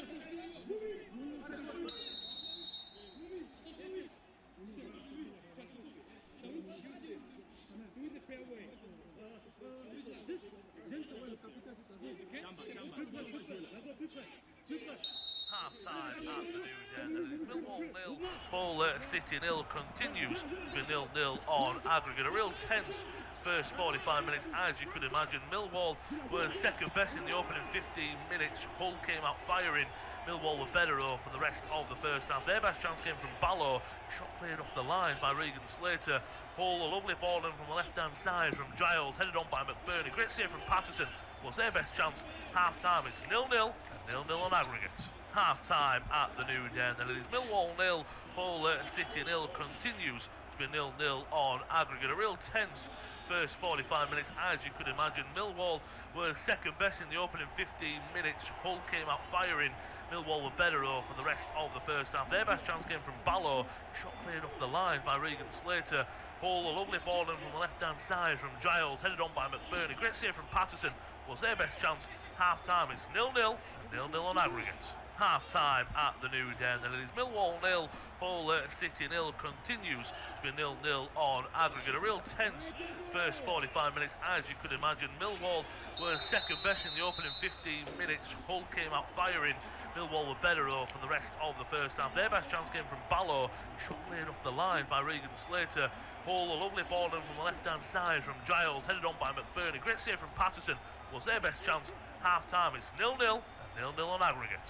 Half-time at the New Den, and it is Millwall 0, Hull City 0. Continues to be 0-0 on aggregate. A real tense first 45 minutes, as you could imagine. Millwall were second best in the opening 15 minutes. Hull came out firing. Millwall were better for the rest of the first half. Their best chance came from Ballo. Shot cleared off the line by Regan Slater. Hull, a lovely ball in from the left-hand side from Giles, headed on by McBurney. Great save from Patterson. Was their best chance. Half-time, it's 0-0 and 0-0 on aggregate. Half-time at the New Den, and it is Millwall 0, Hull City 0. Continues to be 0-0 on aggregate. A real tense first 45 minutes, as you could imagine. Millwall were second best in the opening 15 minutes. Hull came out firing. Millwall were better for the rest of the first half. Their best chance came from Ballo. Shot cleared off the line by Regan Slater. Hull, a lovely ball in from the left-hand side from Giles, headed on by McBurney. Great save from Patterson. Was their best chance. Half-time, it's 0-0 and 0-0 on aggregate. Half-time at the New Den, and it is Millwall 0, Hull City 0. Continues to be 0-0 on aggregate. A real tense first 45 minutes, as you could imagine. Millwall were second best in the opening 15 minutes. Hull came out firing. Millwall were better for the rest of the first half. Their best chance came from Ballo. Shot cleared off the line by Regan Slater. Hull, a lovely ball in from the left-hand side from Giles, headed on by McBurney. Great save from Patterson. Was their best chance. Half-time, it's 0-0 and 0-0 on aggregate. Half-time at the New Den, and it is Millwall 0, Hull City 0. Continues to be 0-0 on aggregate. A real tense first 45 minutes, as you could imagine. Millwall were second best in the opening 15 minutes. Hull came out firing. Millwall were better though for the rest of the first half. Their best chance came from Ballo, shot cleared off the line by Regan Slater. Hole, a lovely ball in from the left-hand side from Giles, headed on by McBurney. Great save from Patterson, was their best chance. Half-time, it's 0-0, 0-0 on aggregate. Half-time at the New Den, and it is Millwall 0, Hull City 0, continues to be 0-0 on aggregate. A real tense first 45 minutes, as you could imagine. Millwall were second best in the opening 15 minutes. Hull came out firing. Millwall were better though for the rest of the first half. Their best chance came from Ballo, shot cleared off the line by Regan Slater. Hull, a lovely ball in from the left-hand side from Giles, headed on by McBurney. Great save from Patterson, was their best chance. Half-time, it's 0-0, 0-0 on aggregate. Half-time at the New Den, and it is Millwall 0, Hull City 0, continues to be 0-0 on aggregate. A real tense first 45 minutes, as you could imagine. Millwall were second best in the opening 15 minutes. Hull came out firing. Millwall were better though for the rest of the first half. Their best chance came from Ballo, shot cleared off the line by Regan Slater. Hull, a lovely ball in from the left-hand side from Giles, headed on by McBurney. Great save from Patterson, was their best chance. Half-time, it's 0-0, 0-0 on aggregate. Half-time at the New Den, and it is Millwall 0, Hull City 0, continues to be 0-0 on aggregate. A real tense first 45 minutes, as you could imagine. Millwall were second best in the opening 15 minutes. Hull came out firing. Millwall were better though for the rest of the first half. Their best chance came from Ballo, shot cleared off the line by Regan Slater. Hull, a lovely ball in from the left-hand side from Giles, headed on by McBurney. Great save from Patterson, was their best chance. Half-time, it's 0-0, 0-0 on aggregate. Half-time at the New Den, and it is Millwall 0, Hull City 0, continues to be 0-0 on aggregate. A real tense first 45 minutes, as you could imagine. Millwall were second best in the opening 15 minutes. Hull came out firing.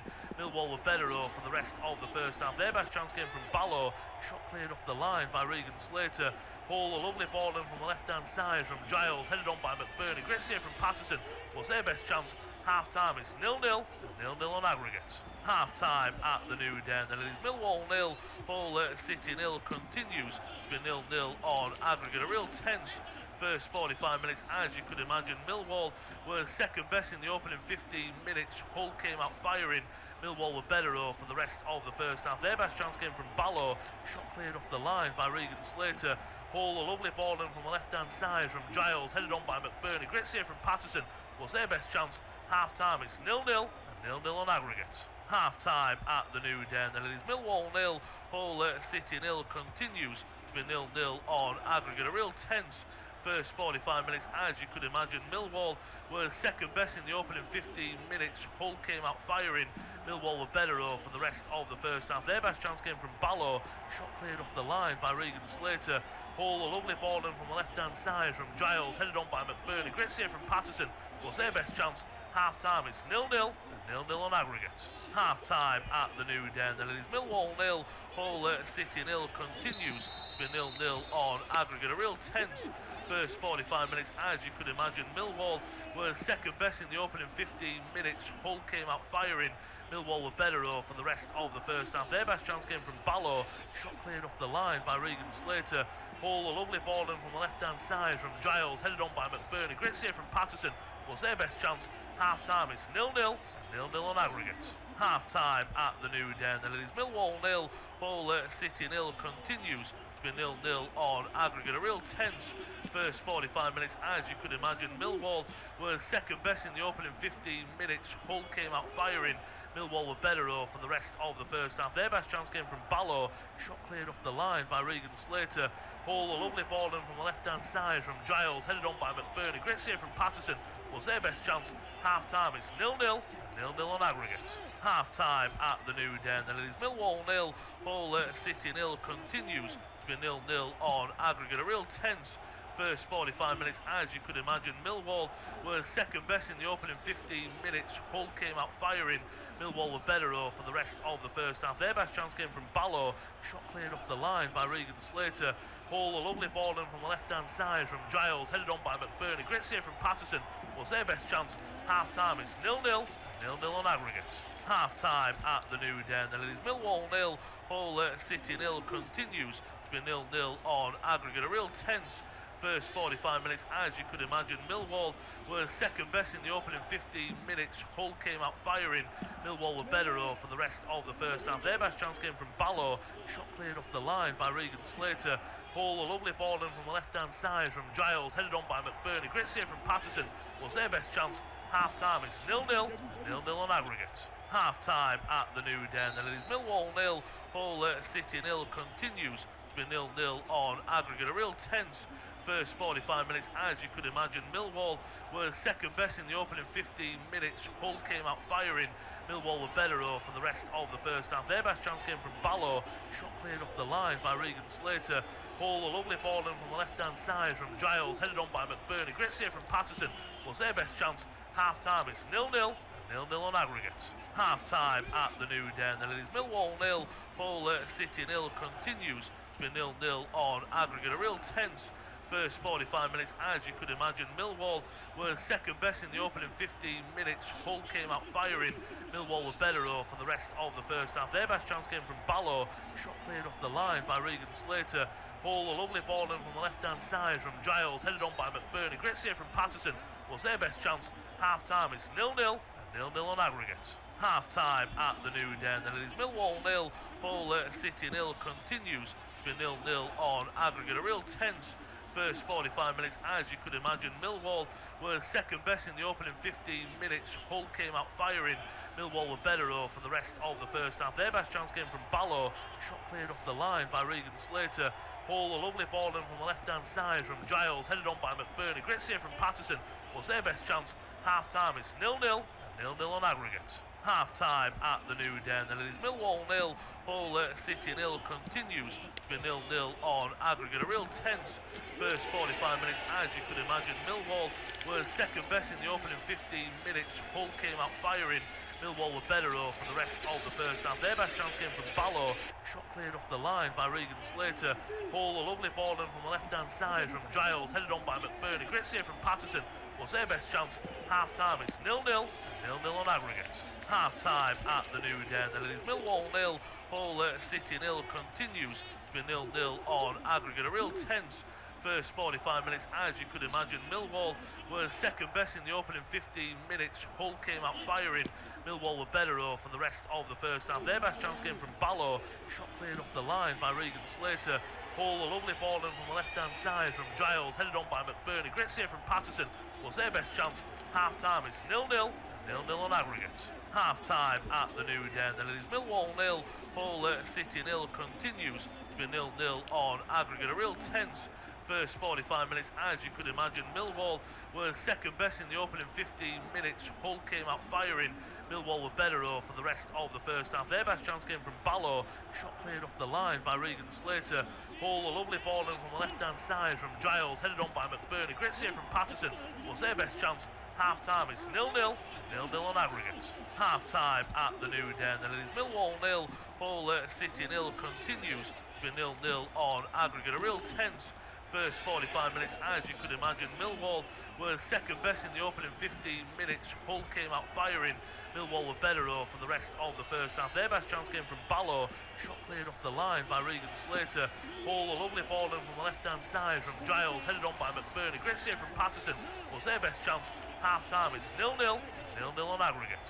Half-time at the New Den. And it is Millwall 0, Hull City 0. Continues to be 0-0 on aggregate. A real tense first 45 minutes, as you could imagine. Millwall were second best in the opening 15 minutes. Hull came out firing. Millwall were better for the rest of the first half. Their best chance came from Ballo. Shot cleared off the line by Regan Slater. Hull, a lovely ball in from the left-hand side from Giles, headed on by McBurney. Great save from Patterson. Was their best chance. Half-time, it's 0-0. 0-0 on aggregate. Half-time at the New Den. And it is Millwall 0, Hull City 0. Continues to be 0-0 on aggregate. A real tense first 45 minutes, as you could imagine. Millwall were second best in the opening 15 minutes. Hull came out firing. Millwall were better for the rest of the first half. Their best chance came from Ballo. Shot cleared off the line by Regan Slater. Hull, a lovely ball in from the left-hand side from Giles, headed on by McBurney. Great save from Patterson. Was their best chance. Half-time, it's 0-0. 0-0 on aggregate. Half-time at the New Den. And it is Millwall 0, Hull City 0. Continues to be 0-0 on aggregate. A real tense first 45 minutes, as you could imagine. Millwall were second best in the opening 15 minutes.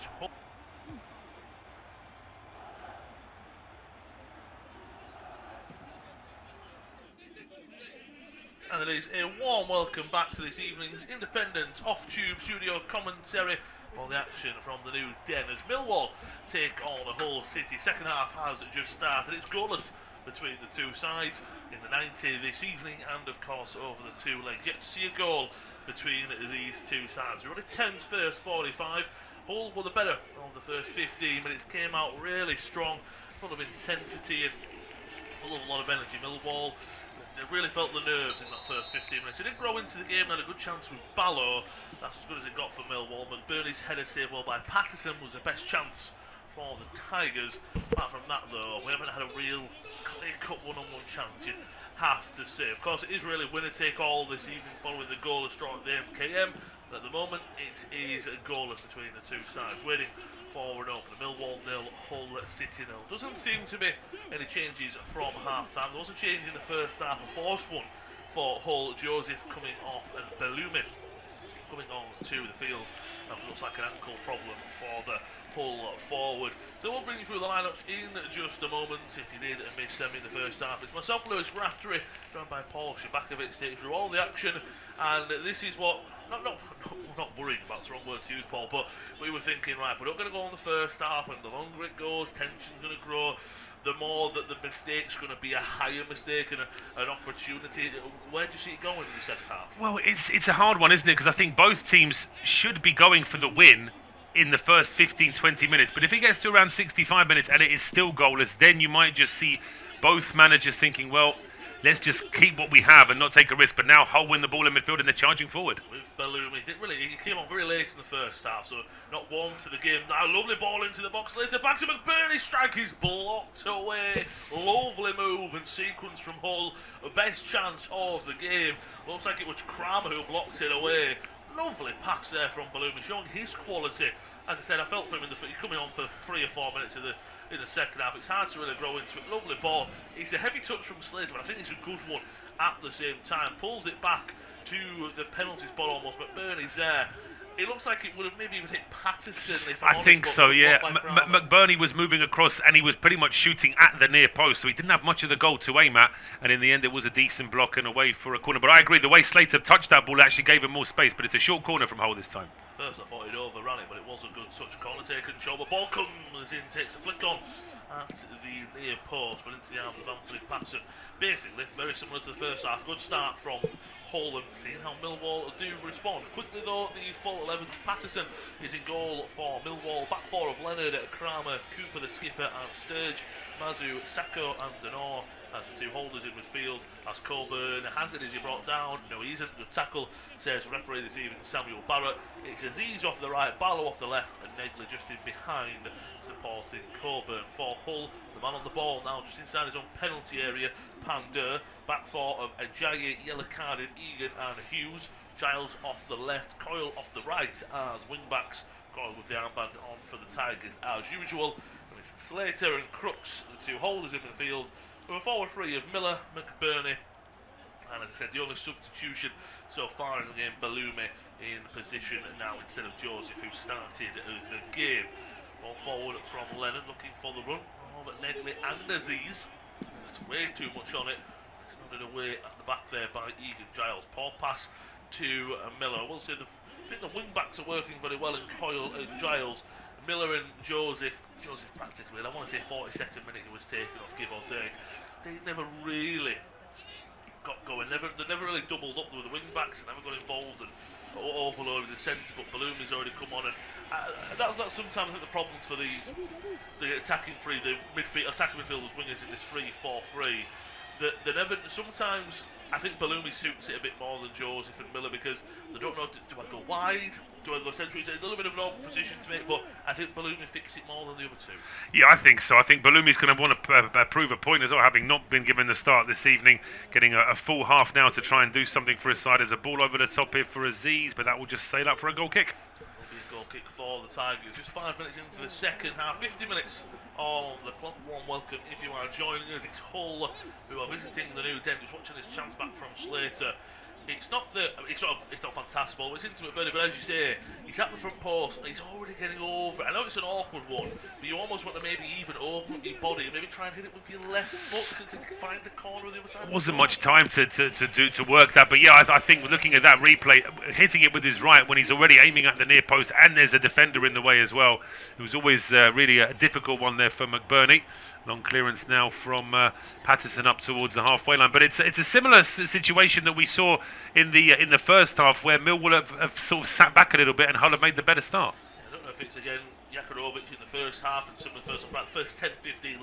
We want to be on the front foot. We want to be the more aggressive side, and obviously what Millwall are about. You are the away side, and it is going to come as cliche as it is, but this first goal in the game, it's going to be absolutely massive, and depends who he goes for as well. The home side, they might sit back as well, but they might push on for a second. They might not want to make a mistake. Hull, imagine they might be a bit more defensive heavy first. Of course, we're not the only game on this service this evening as well. This is a big game to one of these teams. Might be playing Premier League football next season. Might be even playing Spurs in the Championship. Who knows? Still a lot on the line there. Spurs are hosting Leeds. That's the other game on. That's currently goalless as we are. Myself and Paul will do our best to keep you up to date with that game if we see any goals go in. See Barry Bannon as well on the bench. He's been a big signing for Millwall. Just he started a few games ahead around the changing room as well. Looks like Millwall are already going to make another change. I want to say that might be Ivanovic coming on in just a few moments. And it'll be interesting to see, is it going to be like with Coburn, or will they maybe even put Ivanovic up there for, let's just say because he's in the number 10 position, Negley, and maybe just go 4-4-2?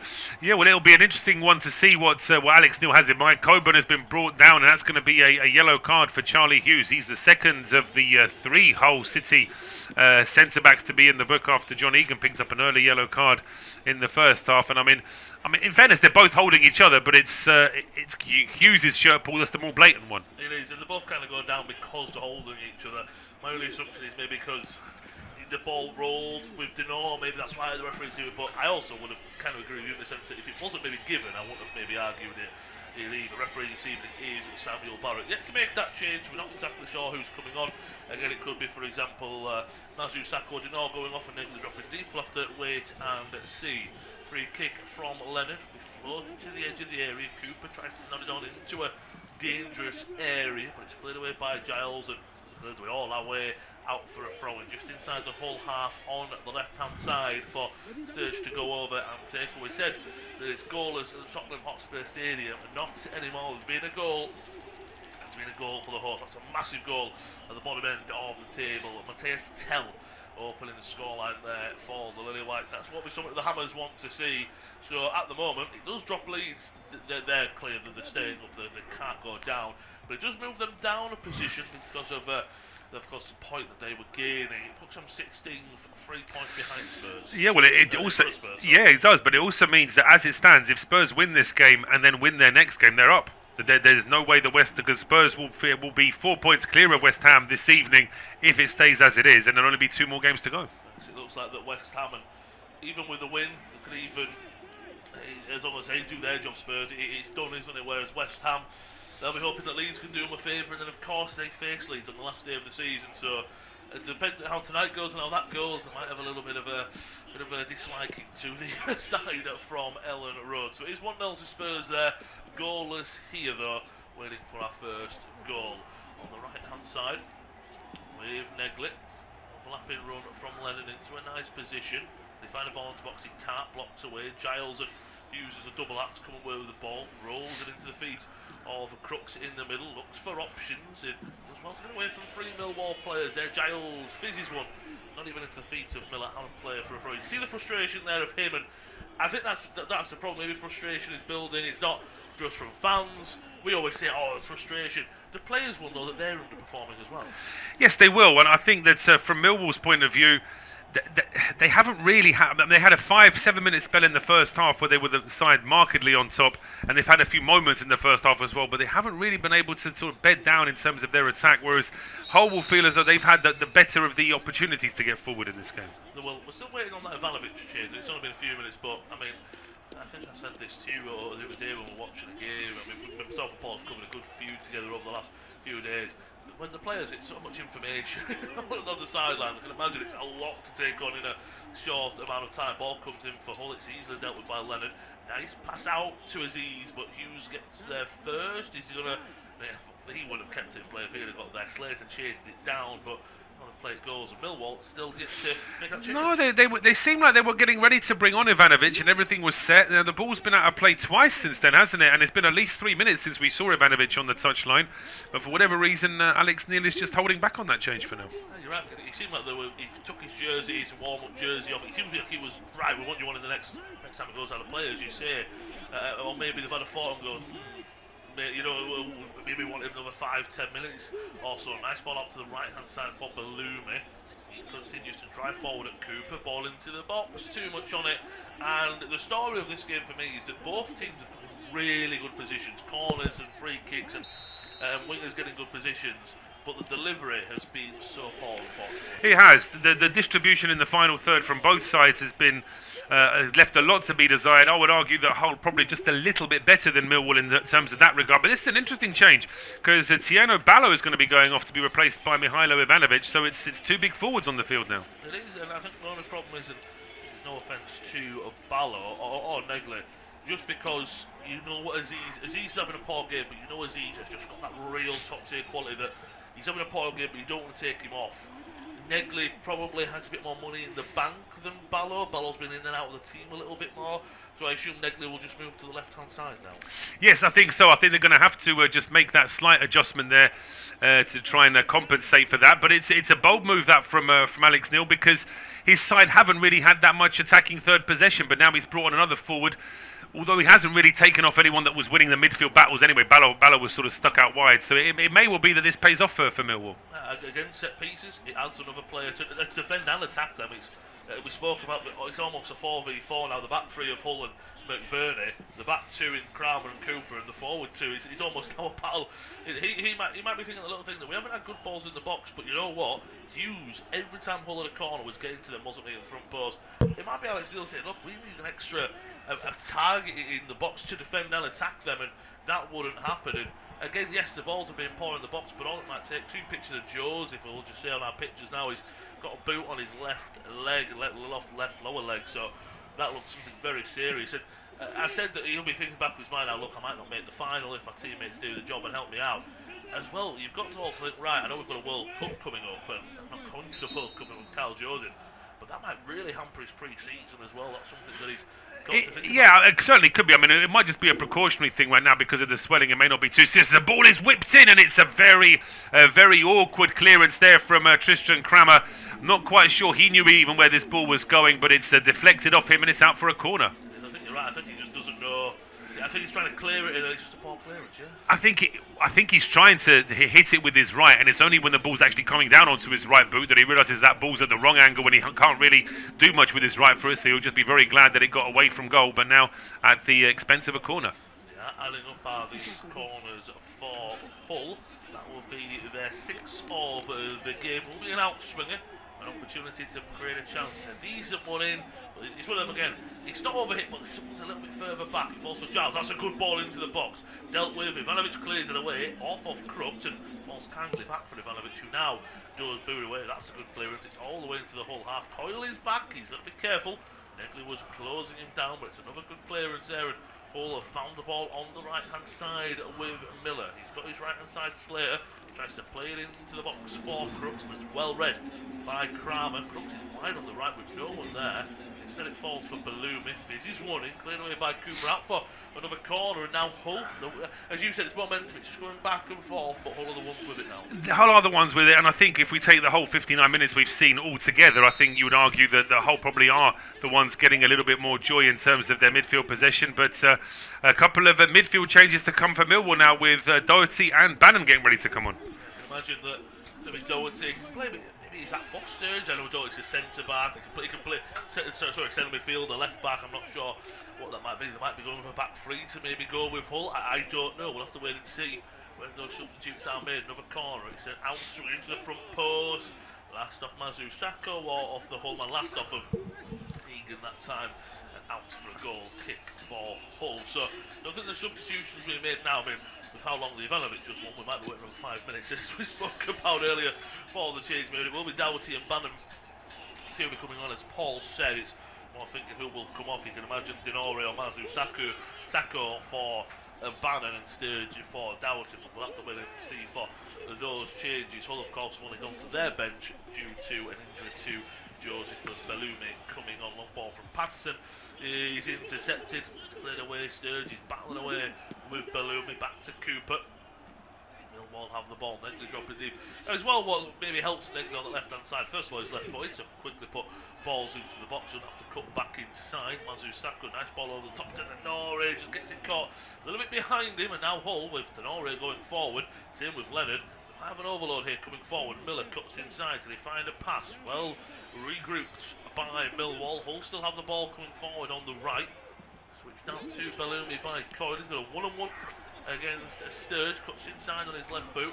Edge of the area. Slater will dink one into the box, looking for McBurney. Played away all the way for a strike outside the area coming in. It's off of John Egan's ill-favoured left boot anyway. Centre back going for that. I think Millwall will be happy with that all evening long. But again, and that's what you can see there, is they took a risk with Denore going up and Leonard going up, and nothing came of it, and they were nearly counted on. So that's where you look at the mistakes part of the game. No, you absolutely do, and now we'll see these two changes. It may well be that Doherty will actually be coming on here for. I'm just trying to think who Doherty will be coming on. Sturge, possibly. Leonard, possibly. Might be one option. Bannon, I would imagine, probably for Denore, because he's not had the best of games in central midfield for Millwall. But just as with Ivanovic, they've got the guys ready to come on, but they're not making the change this year. Yeah, in the 58th minute, we saw a picture as a ball forward for McBurney. Cooper gets there in front of him nicely and rolls into the feet of Patterson. But we've had about 4 minutes. You never know, the ball might not go out for over 3 minutes now, so the players might be there a while. Mazu Sako tries to play it to the left-hand side to Sturge. It's headed away by Coyle, only as far as Negley, and at the moment with him out there, I said he's a left-footed player. He's not really a traditional winger.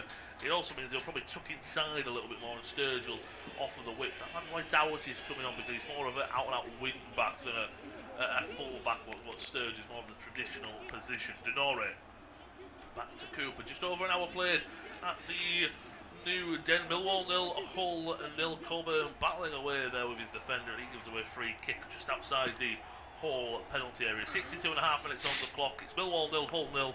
You're listening to independent off-tube studio commentary of all the action. Who will be facing either Southampton or Middlesbrough at Wembley in 12 days' time? Looking like the double substitution is going to be made now. So it's Doughty and Bannon coming on. Definitely will be Sturge coming off, so that's like for like with Doughty going left back, and it will be the man you said, Denore, coming off for Bannon. They're like for like changes, but first of all, fresh legs is fresh legs anyway, and Bannon probably just adds that calmness. That last half an hour, he's going to just almost quarterback the side. He's very good defensively as well. He's very good from set pieces as well. He offers more than Denore for sure, and I think if it wasn't for his veteran status, I think Barry Bannon should be starting ahead of Denore, really. But now with just under half an hour to go, it's a good change this for Millwall. And certainly Doherty, a very experienced player as well. He's going to be able to just give them another option going forward, and also potentially a bit more in defence. But here come Hull City again. Down the right-hand side, bit of defending first of all for Doughty. Oh! And he's in the back of the net. That's what you need in these tense games, is a piece of magic. And Bellumi, the man who came on late in the first half, cuts inside on his left boot. First time, as you said, Doughty comes on, he's straight got to defend. Bellumi cuts inside and is right back to his left. Doughty, everyone's having a go at each other. I do feel for the fullback. You've just come on the field of play, and that's what you got to deal with. Incredible finish from Bellumi, though it has to be said. You said he's got something to prove in his second half. My word, has he proved that? 64 minutes on the clock. It's Millwall 0, Hull 1. Yeah, I mean, but there's too much space for Bellumi, but that take nothing away. The finish is absolutely sensational. It's the left footer from the right-hand side. Saw another stunning one from Michael Elise at the weekend, and he would have been proud of that one. I mean, that is straight out of the Elise textbook there, isn't it? A pinging left-footed shot with loads of pace, loads of whip, just inside the post. Absolutely no chance for Patterson. But yeah, Milt, you saw that there between, you mentioned it, Kramer and Doughty immediately having a go at each other. They've got to snap out of it because it's action stations for Millwall now. They've got 25 minutes to try and get an equaliser just to force extra time, and Hull are going to be even more buoyant now as well. First I was looking and thinking, just because it's a curler in the corner, Patterson have done more. It's so close to hitting the inside of the post. It hits the netting. It is a beautiful strike there, and you are spot on. As that's going to be a foul there against Aziz, and this is where they can't get. You look at him get up, you can't get frustrated now. Just conceded. You don't want it to go all down. I mean, Aziz is already shouting at Miller to get up and not waste time. Well, I would say to Aziz, well, don't trip him for no reason, because there was no reason for him to be tripped up there. He's asking for the Millwall man, for the Hull City man to waste time. But all this comes from Doughty being far too close. I mean, arguably you would say that the centre-backs were too far over to the right-hand side. That then drags Doughty over to the right-hand side as well. So before he even realises that Balumi's there, it's too late. And then Balumi did what he did with that strike. It's a fabulous goal right in front of those Hull fans who were absolutely delighted. Yeah, they're going absolutely mental in the away end there. Like I say, yes, Doughty, he's been on, 30 seconds? Not that long. He's probably, again, being given so much information of that, as you said, the defensive over this way. I also got to maybe Negley could be further back and help him out. And again, this is what we were spoke about. That's a mistake from Doughty. It's a mistake from Negley. It's also, is it a mistake from Alex Neil of adding two attacking players who don't? Doughty wants to get forward, Negley wants to get forward. They're not defensive players, whereas Ballo wasn't having a great game, Sturge wasn't either, but they are players that will get back, and they will get back and always help out. Well, I mean, it's hindsight's a great thing. If Sturge was still on the field, he probably wouldn't have been as far over into the penalty area, so he would have been closer to Balumi, so there was more chance of Balumi being stopped with the ball there as well. But it's ifs, buts and maybes. The fact is that goal has been scored, and now it's a case of what do Millwall do to respond? 100%. Look for Millwall as well, as they look to play a ball forward. It's going to fall at the feet of Giles instead. If I'm being completely honest, Millwall haven't been great either. A 1-0 lead for Hull, it's what you need, don't you, in these tense times, big games. It's just a piece of magic, really. Yeah, I mean, whether or not you would give Millwall 5 out of 10 or 6 out of 10 or Hull 6, the point is Hull are just above Millwall, I think, in terms of an overall rating this evening. If we were to add up the ratings of all the players on the field, I think the Hull players just shaded by a few points, because they have seen more of the ball. There has been more of an effort to get forward, but here come Millwall now with the ball over the top, potentially one there for Negley to chase, but that's noticeable as well. He is such a big player for Millwall, Camille Negley. We've hardly seen him in the second half. He did really poor, unfortunately. Defeats after scoring first, should say, most this season. Sheffield United and Derby, the top two. Third is Hull. So it's not over, of course, as well. It's not over, no. And to say that Millwall are out of this game, well, of course they're not. Millwall are more than capable of scoring a goal. On paper they are, but just the way the game has been played this evening, it's hard to see where that's going to come from in open play unless they really step it up. But as I say, but they have to. They've conceded a goal at home. They've got to try and chase the game now, and it makes it fascinating for the end of the match as well. We'll have to see where it goes. I mean, it's about Negley as well. Ivanovic has come on. He hasn't done anything of much note. And as you said, Hull aren't being 9 out of 10, 10 out of 10. Well, they've just been that shade above Millwall, and probably do deserve. If you're going to say who's winning this game, you would definitely say Hull. Looking at a little bit of the stats as Crooks swings the ball from left to right. Doughty is going to leave it. Is it going to go out of play? It is just. Doughty gets away with that a little bit, that one I will say, because Balumi was driving forward, wanting to try and keep it in play. Possession 64% in favour of the hosts. 8 shots for Millwall, only 4 on target, whereas Hull have had more shots, less on target though. Yeah, less on target from Hull, but it's the one on target is very important. Just to confirm, a yellow card there for Mohamed Balumi. He did what so many players do. He kicked the ball away once the ball was out of play. Such a pointless yellow card, because Millwall can restart play immediately anyway, because there's 10 other match balls around to choose from. But the fact that Balumi did that means the referee showed him a yellow card, so he's on a booking now. Well, with 20 minutes, you're spotting about the balls anyway being all around the place. Maybe if you've got like 2 minutes left, it makes a little bit more sense. Negley, what a poor pass that is, and To me, that's a lot of pressure, nerves will be getting into you, and that's also to me going, that's just very one-footed for me. That's a pass for a right foot to curl inside. He's always curling it away almost. He is, yeah. It's going at an angle that's taking it away from all his teammates and away from goal as well. And Alex Neil, those cogs will be working now. Very experienced championship manager. He really does know this league and does know exactly what you need to do in this league. But his side, I just wonder whether or not it's his players having a bit of stage fright in the second leg, or whether it's him telling his players to have this very defensive approach early on. I think they are paying for it now a little bit, Millwall, because they allowed Hull to just take the initiative from the first minute. And although the visitors haven't been storming forward, they've kept that initiative, I think, throughout the whole game. I think also you spot there, and give credit to Jakurovic as well. I think he's had his game plan set out, and although 2 changes, he's changed the system a bit. That might have surprised me. Well, one throwing comes in, has to be dealt with by Coyle at the back post, cleared away by Kramer. Ollie McBurney, I mean, he's been fantastic. He has a big-headed chance, but saved well by Patterson. But as always, he's putting in a great shift. Ball forward, Cooper ends it back, not a great one. And a fall into the arms of Patterson. 17.5 minutes have been played at the New Den. It's now Millwall 0, Hull 1. A beautiful strike from Mohamed Baloumi. Lovely curling effort past Patterson means the Tigers lead 1-0 on the evening, and more importantly, of course, 1-0 on aggregate. It's independent off-tube studio commentary. Millwall 0, Hull 1. Take us through to full time. I'll pass you to Paul. Yes, just as you do that, Millwall have given the ball away at the edge of their own box, and it's a chance for Slater. He's put it over the bar after a deflection. Well, that would have been game, set and match.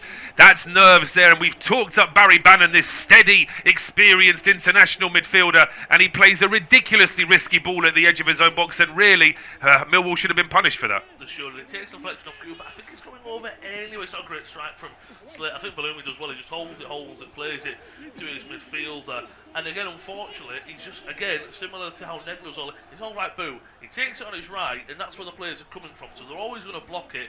You've got to go on your left foot there, but they still have an attack with this corner. They do indeed. It's going to be an in-swinging corner here from Slater, aimed at the back post. It gets away from McBurney, but he should be able to keep it in play. Just gets the ball away from Leonard. It's whipped in from the right-hand side, played up in the air by Ivanovic towards the edge of the box, headed back towards the penalty area. Good header away from Aziz, as Millwall desperately trying to get this ball away back towards the halfway line.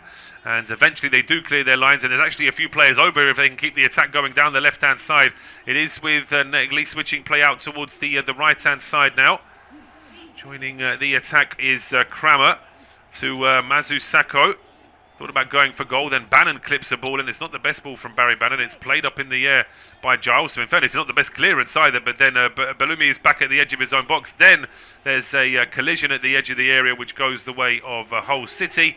It's just a little bit clumsy there in the end from Negli. And this is where I think Hull and the dark arts and the little bit of gamesmanship can really pay off now, because any kind of foul from Millwall is going to result in a little bit of an injury check. It's going to result in complaints to the referee just to try and delay things, just to try and get these incredibly passionate Millwall fans even more angry, even more frustrated, and it's all going to play into the visitors' hands.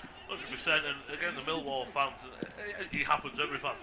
When it goes against you, players are playing poor, you're 1-0 down, you almost get on the back of them instead of cheering them on, so it happens to every fan base. And as well, very similar to we covered the Notts County game yesterday. When Notts County 1-0 up, every 10 seconds you can take throw in, let's slowly, I don't want that ball, I want this ball, corner. I'm going to give a round of applause to the fans that go there. Free kick from here, ref, or was it from here? You know, all that kind of thing. Absolutely, yeah, that's exactly what Hull are going to try and do. Of course, that has its negatives as well, because if suddenly Millwall get an equaliser, then Hull might regret the time that they've wasted. But the visitors are on the attack again now, down the left-hand side with Liam Miller, and across into the penalty area. It's headed clear by Cooper. It will be kept alive on the right-hand side by Louis Coyle.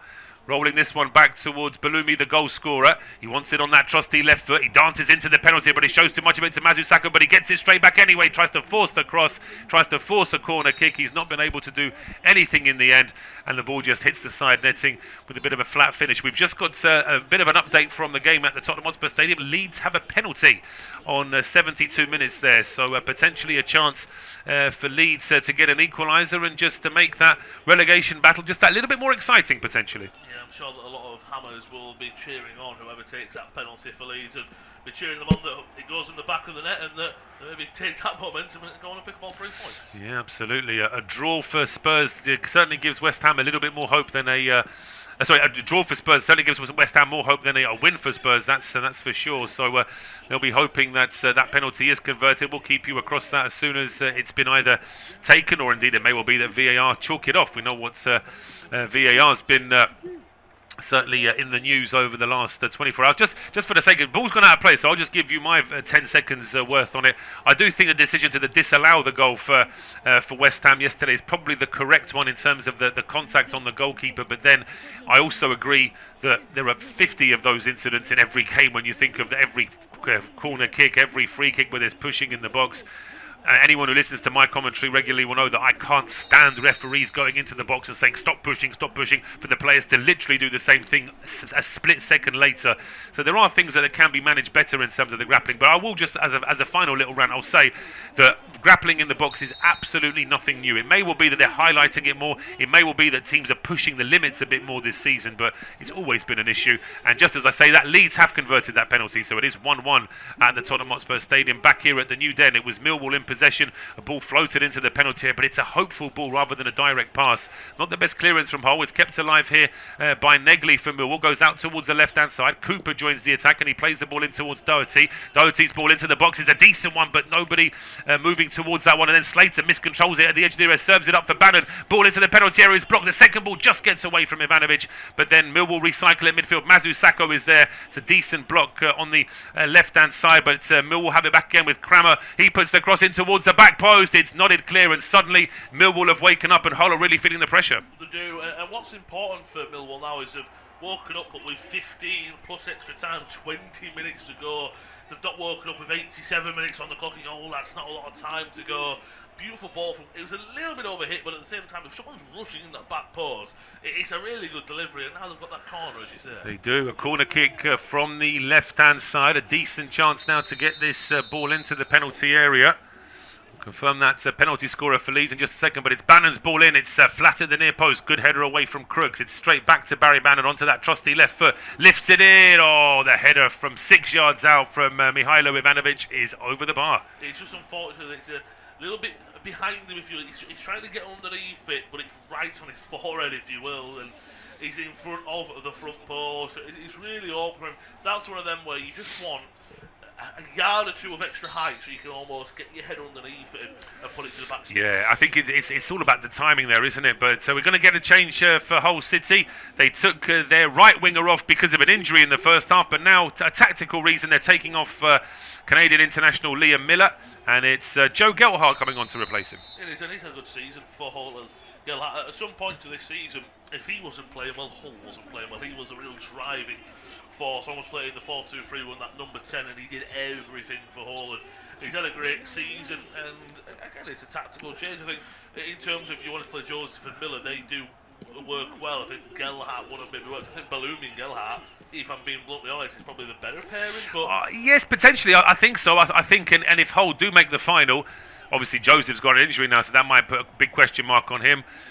Miller, of course, he still wants to make as good an impression as he can before the World Cup. He's going to be trying to ensure that his place in the Canada squad is there. Just to confirm, if we didn't say it, Dominic Calvert-Lewin did convert that penalty for Leeds. It is 1-1. I think we did mention that it was scored, but we didn't mention the goal scorer. So they've just under 15 minutes to go at the Tottenham Hotspur Stadium. Back here at the New Den, it's Millwall on the charge. Down the left-hand side, Doherty's ball into the boxes, swept clear, kept alive in midfield. Ballumi making a nuisance of himself in more of a defensive role this time, and he's done superbly well because he's won the ball back for his side, and now he's got on the charge himself, and he's onside. He's down the left. This is a great counter for Hull City. It's Ballumi into the box. The ball misses, but it's over towards Gelhardt. Gelhardt's, oh, it's gone through the goalkeeper's arms. Oh, that's going to seal it for Hull City with just 11 minutes to go. Joe Gelhardt off the bench with his second or his third touch since he's come on the field has made it 2-0 to Hull City, and it all comes from a Millwall attack. Lovely work from Ballumi. He wins the ball back from his side, then he starts the counter-attack down the right-hand side himself. His pass, I actually thought he misplaced his pass because I thought he was looking for Ollie McBurney, but he finds Gelhardt. Gelhardt's effort was tame, but it's gone through the hands of Patterson, and Hull City with 11 minutes to go are 2-0 up. Actually, what is that? His first touch to set himself, his second touch for the shot. What an impact for Gelhardt. He's got 14 goals in the league already this season, 15 now for the campaign for the Tigers. They don't know Leeds United man, of course. Leeds have just scored, a Leeds United player, if you will, has just scored. But he's a mistake as well from Cooper, isn't it? Palumi, take nothing away from him. He's been excellent since coming on. It's just a 1-2. He's just onside. The pass from Crooks is pitch perfect, and he plays lovely ball. At first, I'm thinking you've got to go to Gelhardt. It's a really hard pass into Gelhardt. Don't get me wrong. But he makes it. It's a lovely touch from Gelhardt, sets himself, and I want to see it take a nick off of Leonard. It goes through the keeper's hands, as you say, but needs to be better from Patterson regardless. But does it take a deflection off of Leonard? I mean, we'll see from this angle. It does take a slight one, but I don't think there's a goalie coach that's going to give him much credit for that. I think Patterson has got to do better there. I mean, there's Gelhardt there. For our older listeners, like Ray Houghton at the World Cup in '94 when he scored that amazing goal against Italy, and then just did a forward roll for no reason at all. And he explained afterwards that he was so excited to score such a big goal for his country that he just couldn't help himself. He just did a forward roll to celebrate like he was in a junior school PE lesson. Well, Joe Gelhardt has just done the same thing himself there, and well, he's absolutely delighted. Those Hull fans in that top tier behind the goal where Hull are attacking in the second half, they're delighted. And from Millwall's point of view, they are now paying the price for just being a little bit too nervous, a little bit too tentative. Over the game this evening, Hull have been the better side. 100%. You've got to feel for Patterson because he's such a good goalkeeper as well that probably he's been on loan, of course, from Sunderland in January. That's probably his first mistake for the Lions, but what a big mistake it is. Yeah, it is a big mistake, and sadly he could have made 20 worldy saves, but they're going to remember that error in the playoff semi-final. That's sadly how it is, particularly for goalkeepers.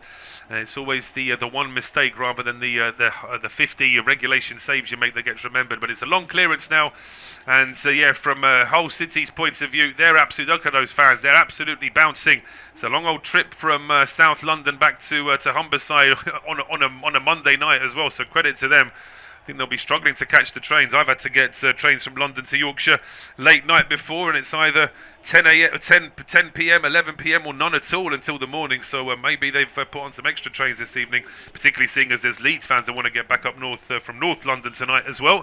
So that could make it for quite a lively scene at King's Cross Station as well, just thinking of that. But back to the action here on the field. Sergei Yakirovic, who's normally fairly stoic. I mean, we saw his bench absolutely explode with delight when Hull scored the first goal. He was just nodding his head. He's a very, very sort of measured man in that regard.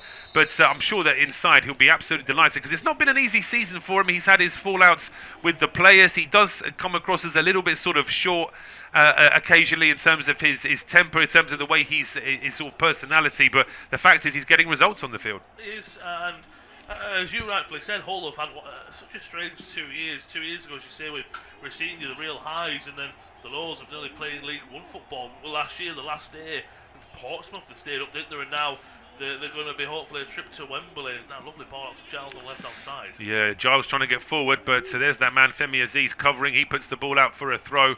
But this is Hull possession in the Millwall half with less than 8 minutes to go now before we hit injury time. This is not what Alex Neil's side need. They've got to somehow try to get a goal back as quickly as possible.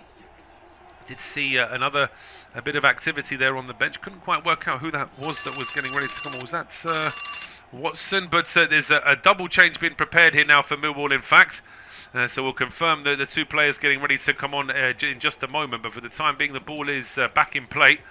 And it is Hull City trying to make things as difficult as possible now for Millwall in these final moments of the game. Quick glance across towards North London. It is still 1-1 there between Spurs and Leeds, but now it's actually going to be a triple change for Hull before we have this double change for Millwall. And it's going to be John Lundstrom. He's going to be one of the players coming on. It looks like Ollie McBurdy might be getting the hook towards the end of the game. Ryan Giles is going off as well. But yeah, this is turning into a very good performance for Hull this evening. 100%, and maybe with a better side in the first 15 minutes, and then the game was kind of it fell into its flow, didn't it? But again, Hull have been fantastic this evening, and again, nerves in front of your home fans. I don't know. Just Millwall haven't showed up this evening. If I'm being bluntly honest, the tactics haven't worked. The players haven't been great. Looks like as well it'll be Slater as well. So Burnley, Slater and Giles are off, and Lundstrom will be one of them. We're just waiting for full confirmation of the subs. McNair, Kumas and Lundstrom. And again, this just takes time off the clock as well. It absolutely does, yeah. And Kumas coming on. He's another member of that squad of about 40 players now, whose dads I remember playing. But he's on the field as well. And I think from the point of view of Jakirovic, I think he wanted to make these changes now just to try and really shore up the game late on. Kundal and Langstaff, by the way, they're on here for Millwall, replacing Mazu Sacco, and I believe it was Coburn as well.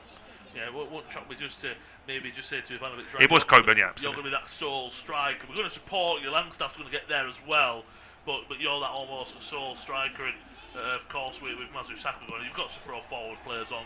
Kundal will play central midfield, but it basically will be Bannon. You sit back, everyone else go forward. Yeah, absolutely. We've got 5 minutes to go. There was a bit of a delay here now. I think there were 2 balls on the field momentarily, but it is a throw to Millwall down the left-hand side.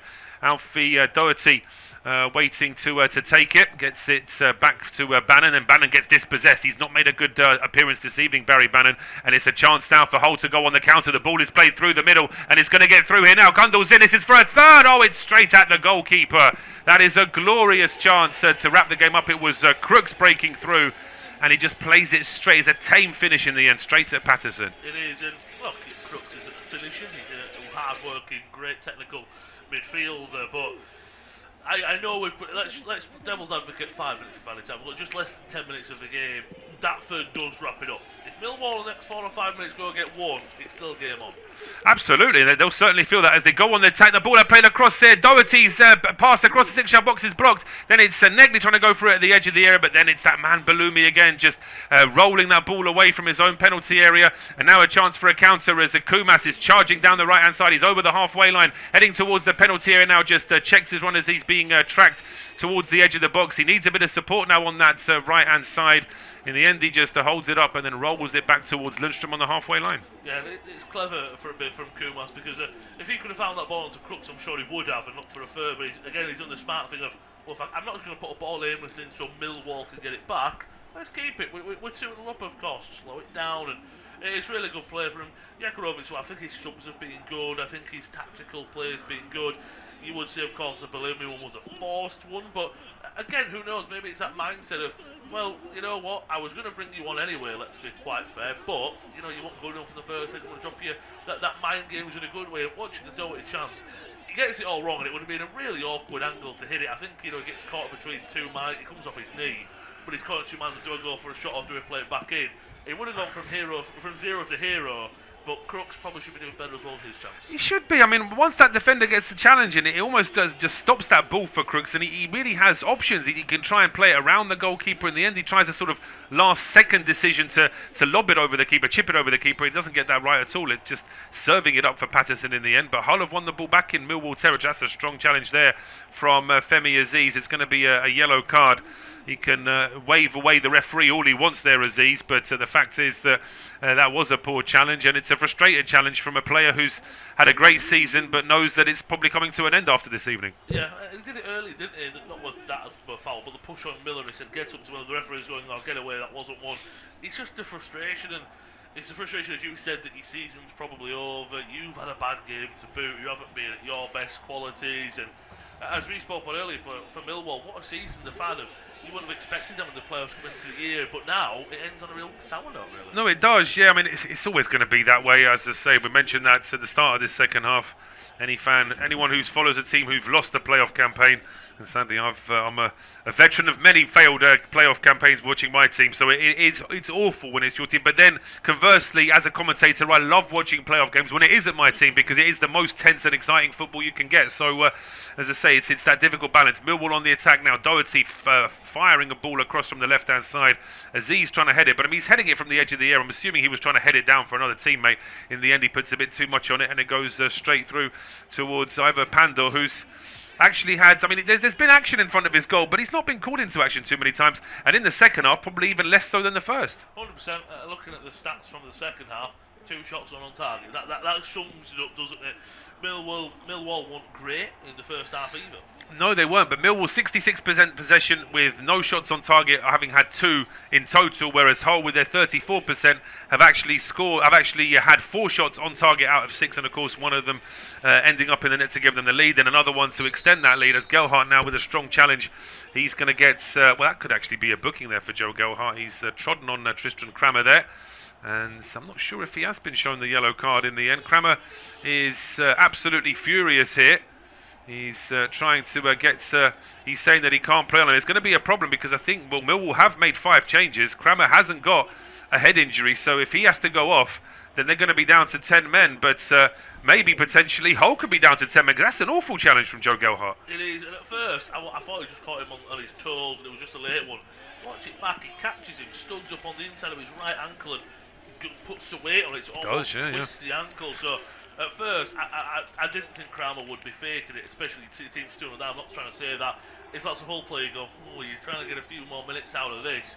But it is poor from Gelhardt. Watching this go back, though, it's great from Gelhardt, but it's all about Bellumi for me. No, but Bellumi gets sort of an assist and a half, I would say, with that one, because he makes that goal and then some. Seeing that goal, it does take a slight nick, which does slightly change the direction of the ball. And I mean, it's an awful one for Millwall to concede, not just with the way the ball goes through Patterson, but the way that counter starts. I mean, that all came from a Millwall corner, let's not forget. Yes, it was poor deliveries on the left-hand side.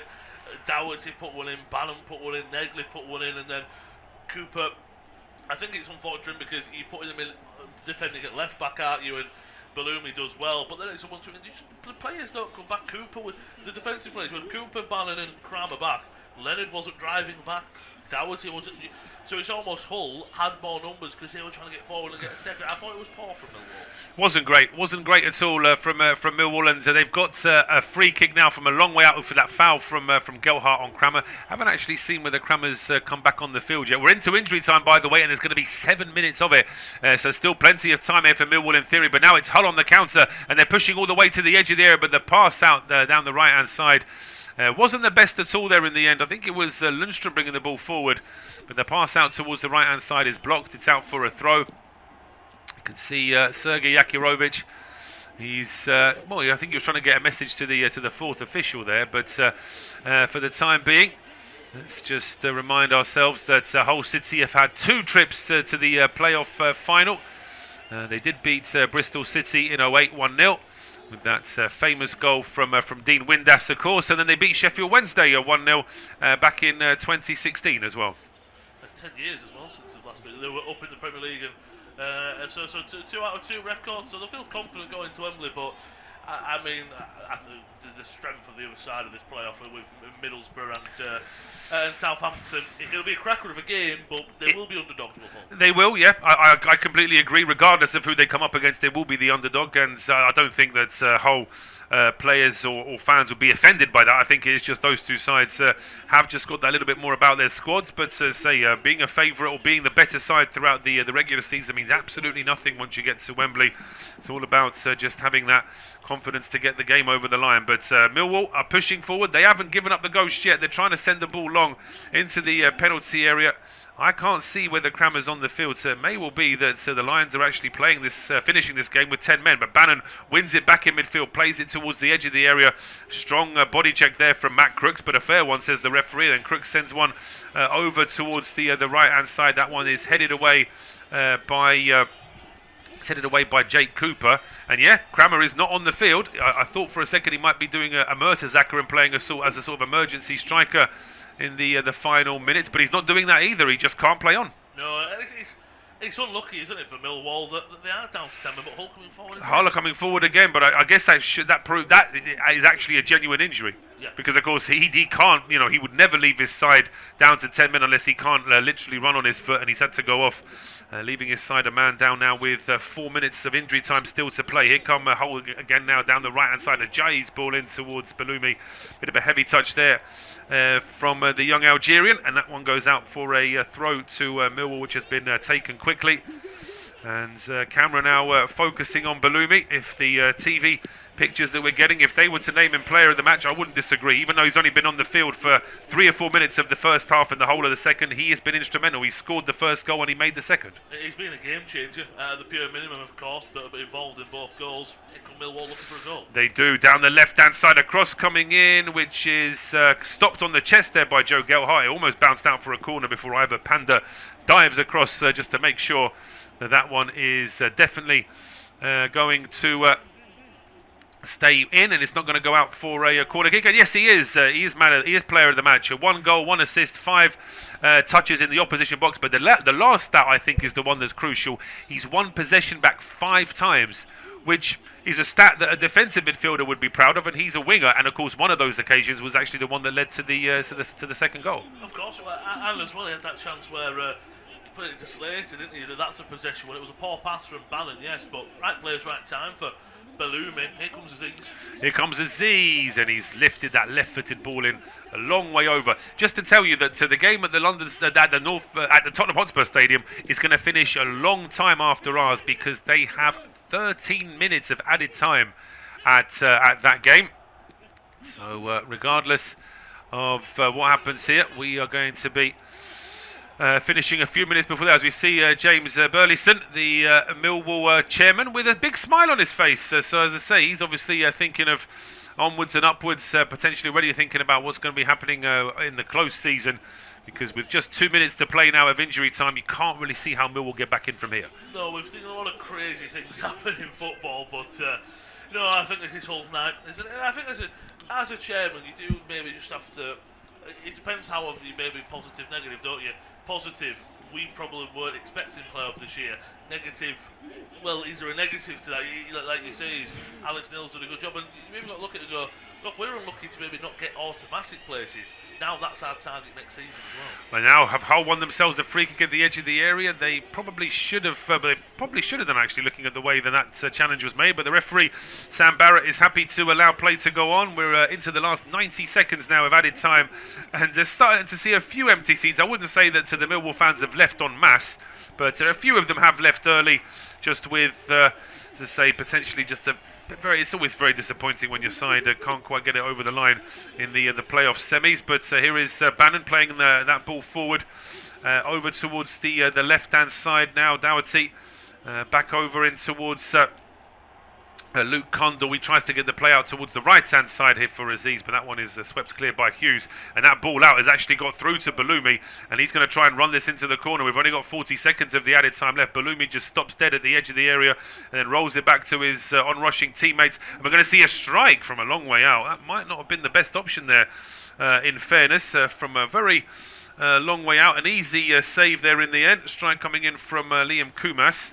And now a ball over the top, as suddenly Millwall are on the attack, as Ivanovic had it, but he's robbed of it just at the edge of the area. Then a long clearance from Panda up to the halfway line. I will say they've kept Cooper back, and I don't know why you won't just put him in the box and have a balance sitting there back. I'm very shocked at that. Yeah, but exactly. But what are they defending? I mean, it doesn't really matter whether they lose 2 or 3-0 now. If they can get the big man, the big defender playing up front, then it might give them half a chance. But it's all academic now, because we've had the full 7 minutes. Can't imagine there's going to be much more time added than that. And the goalkeeper rolls this out. It's over the halfway line. All eyes on Sam Barrett. He's happy to let the game go on for a few minutes longer at least. And here come Millwall now, maybe with the last chance of the game to at least make it exciting for their fans there, with ball in from Doherty. It's not a good one. It's swept clear, and it's out for another throw. Jakirovic is now speaking with the fourth official, saying, what are we doing? I mean, why are we still playing over the 7 minutes? The Hull manager is frustrated, but he doesn't need to be frustrated anymore, because that is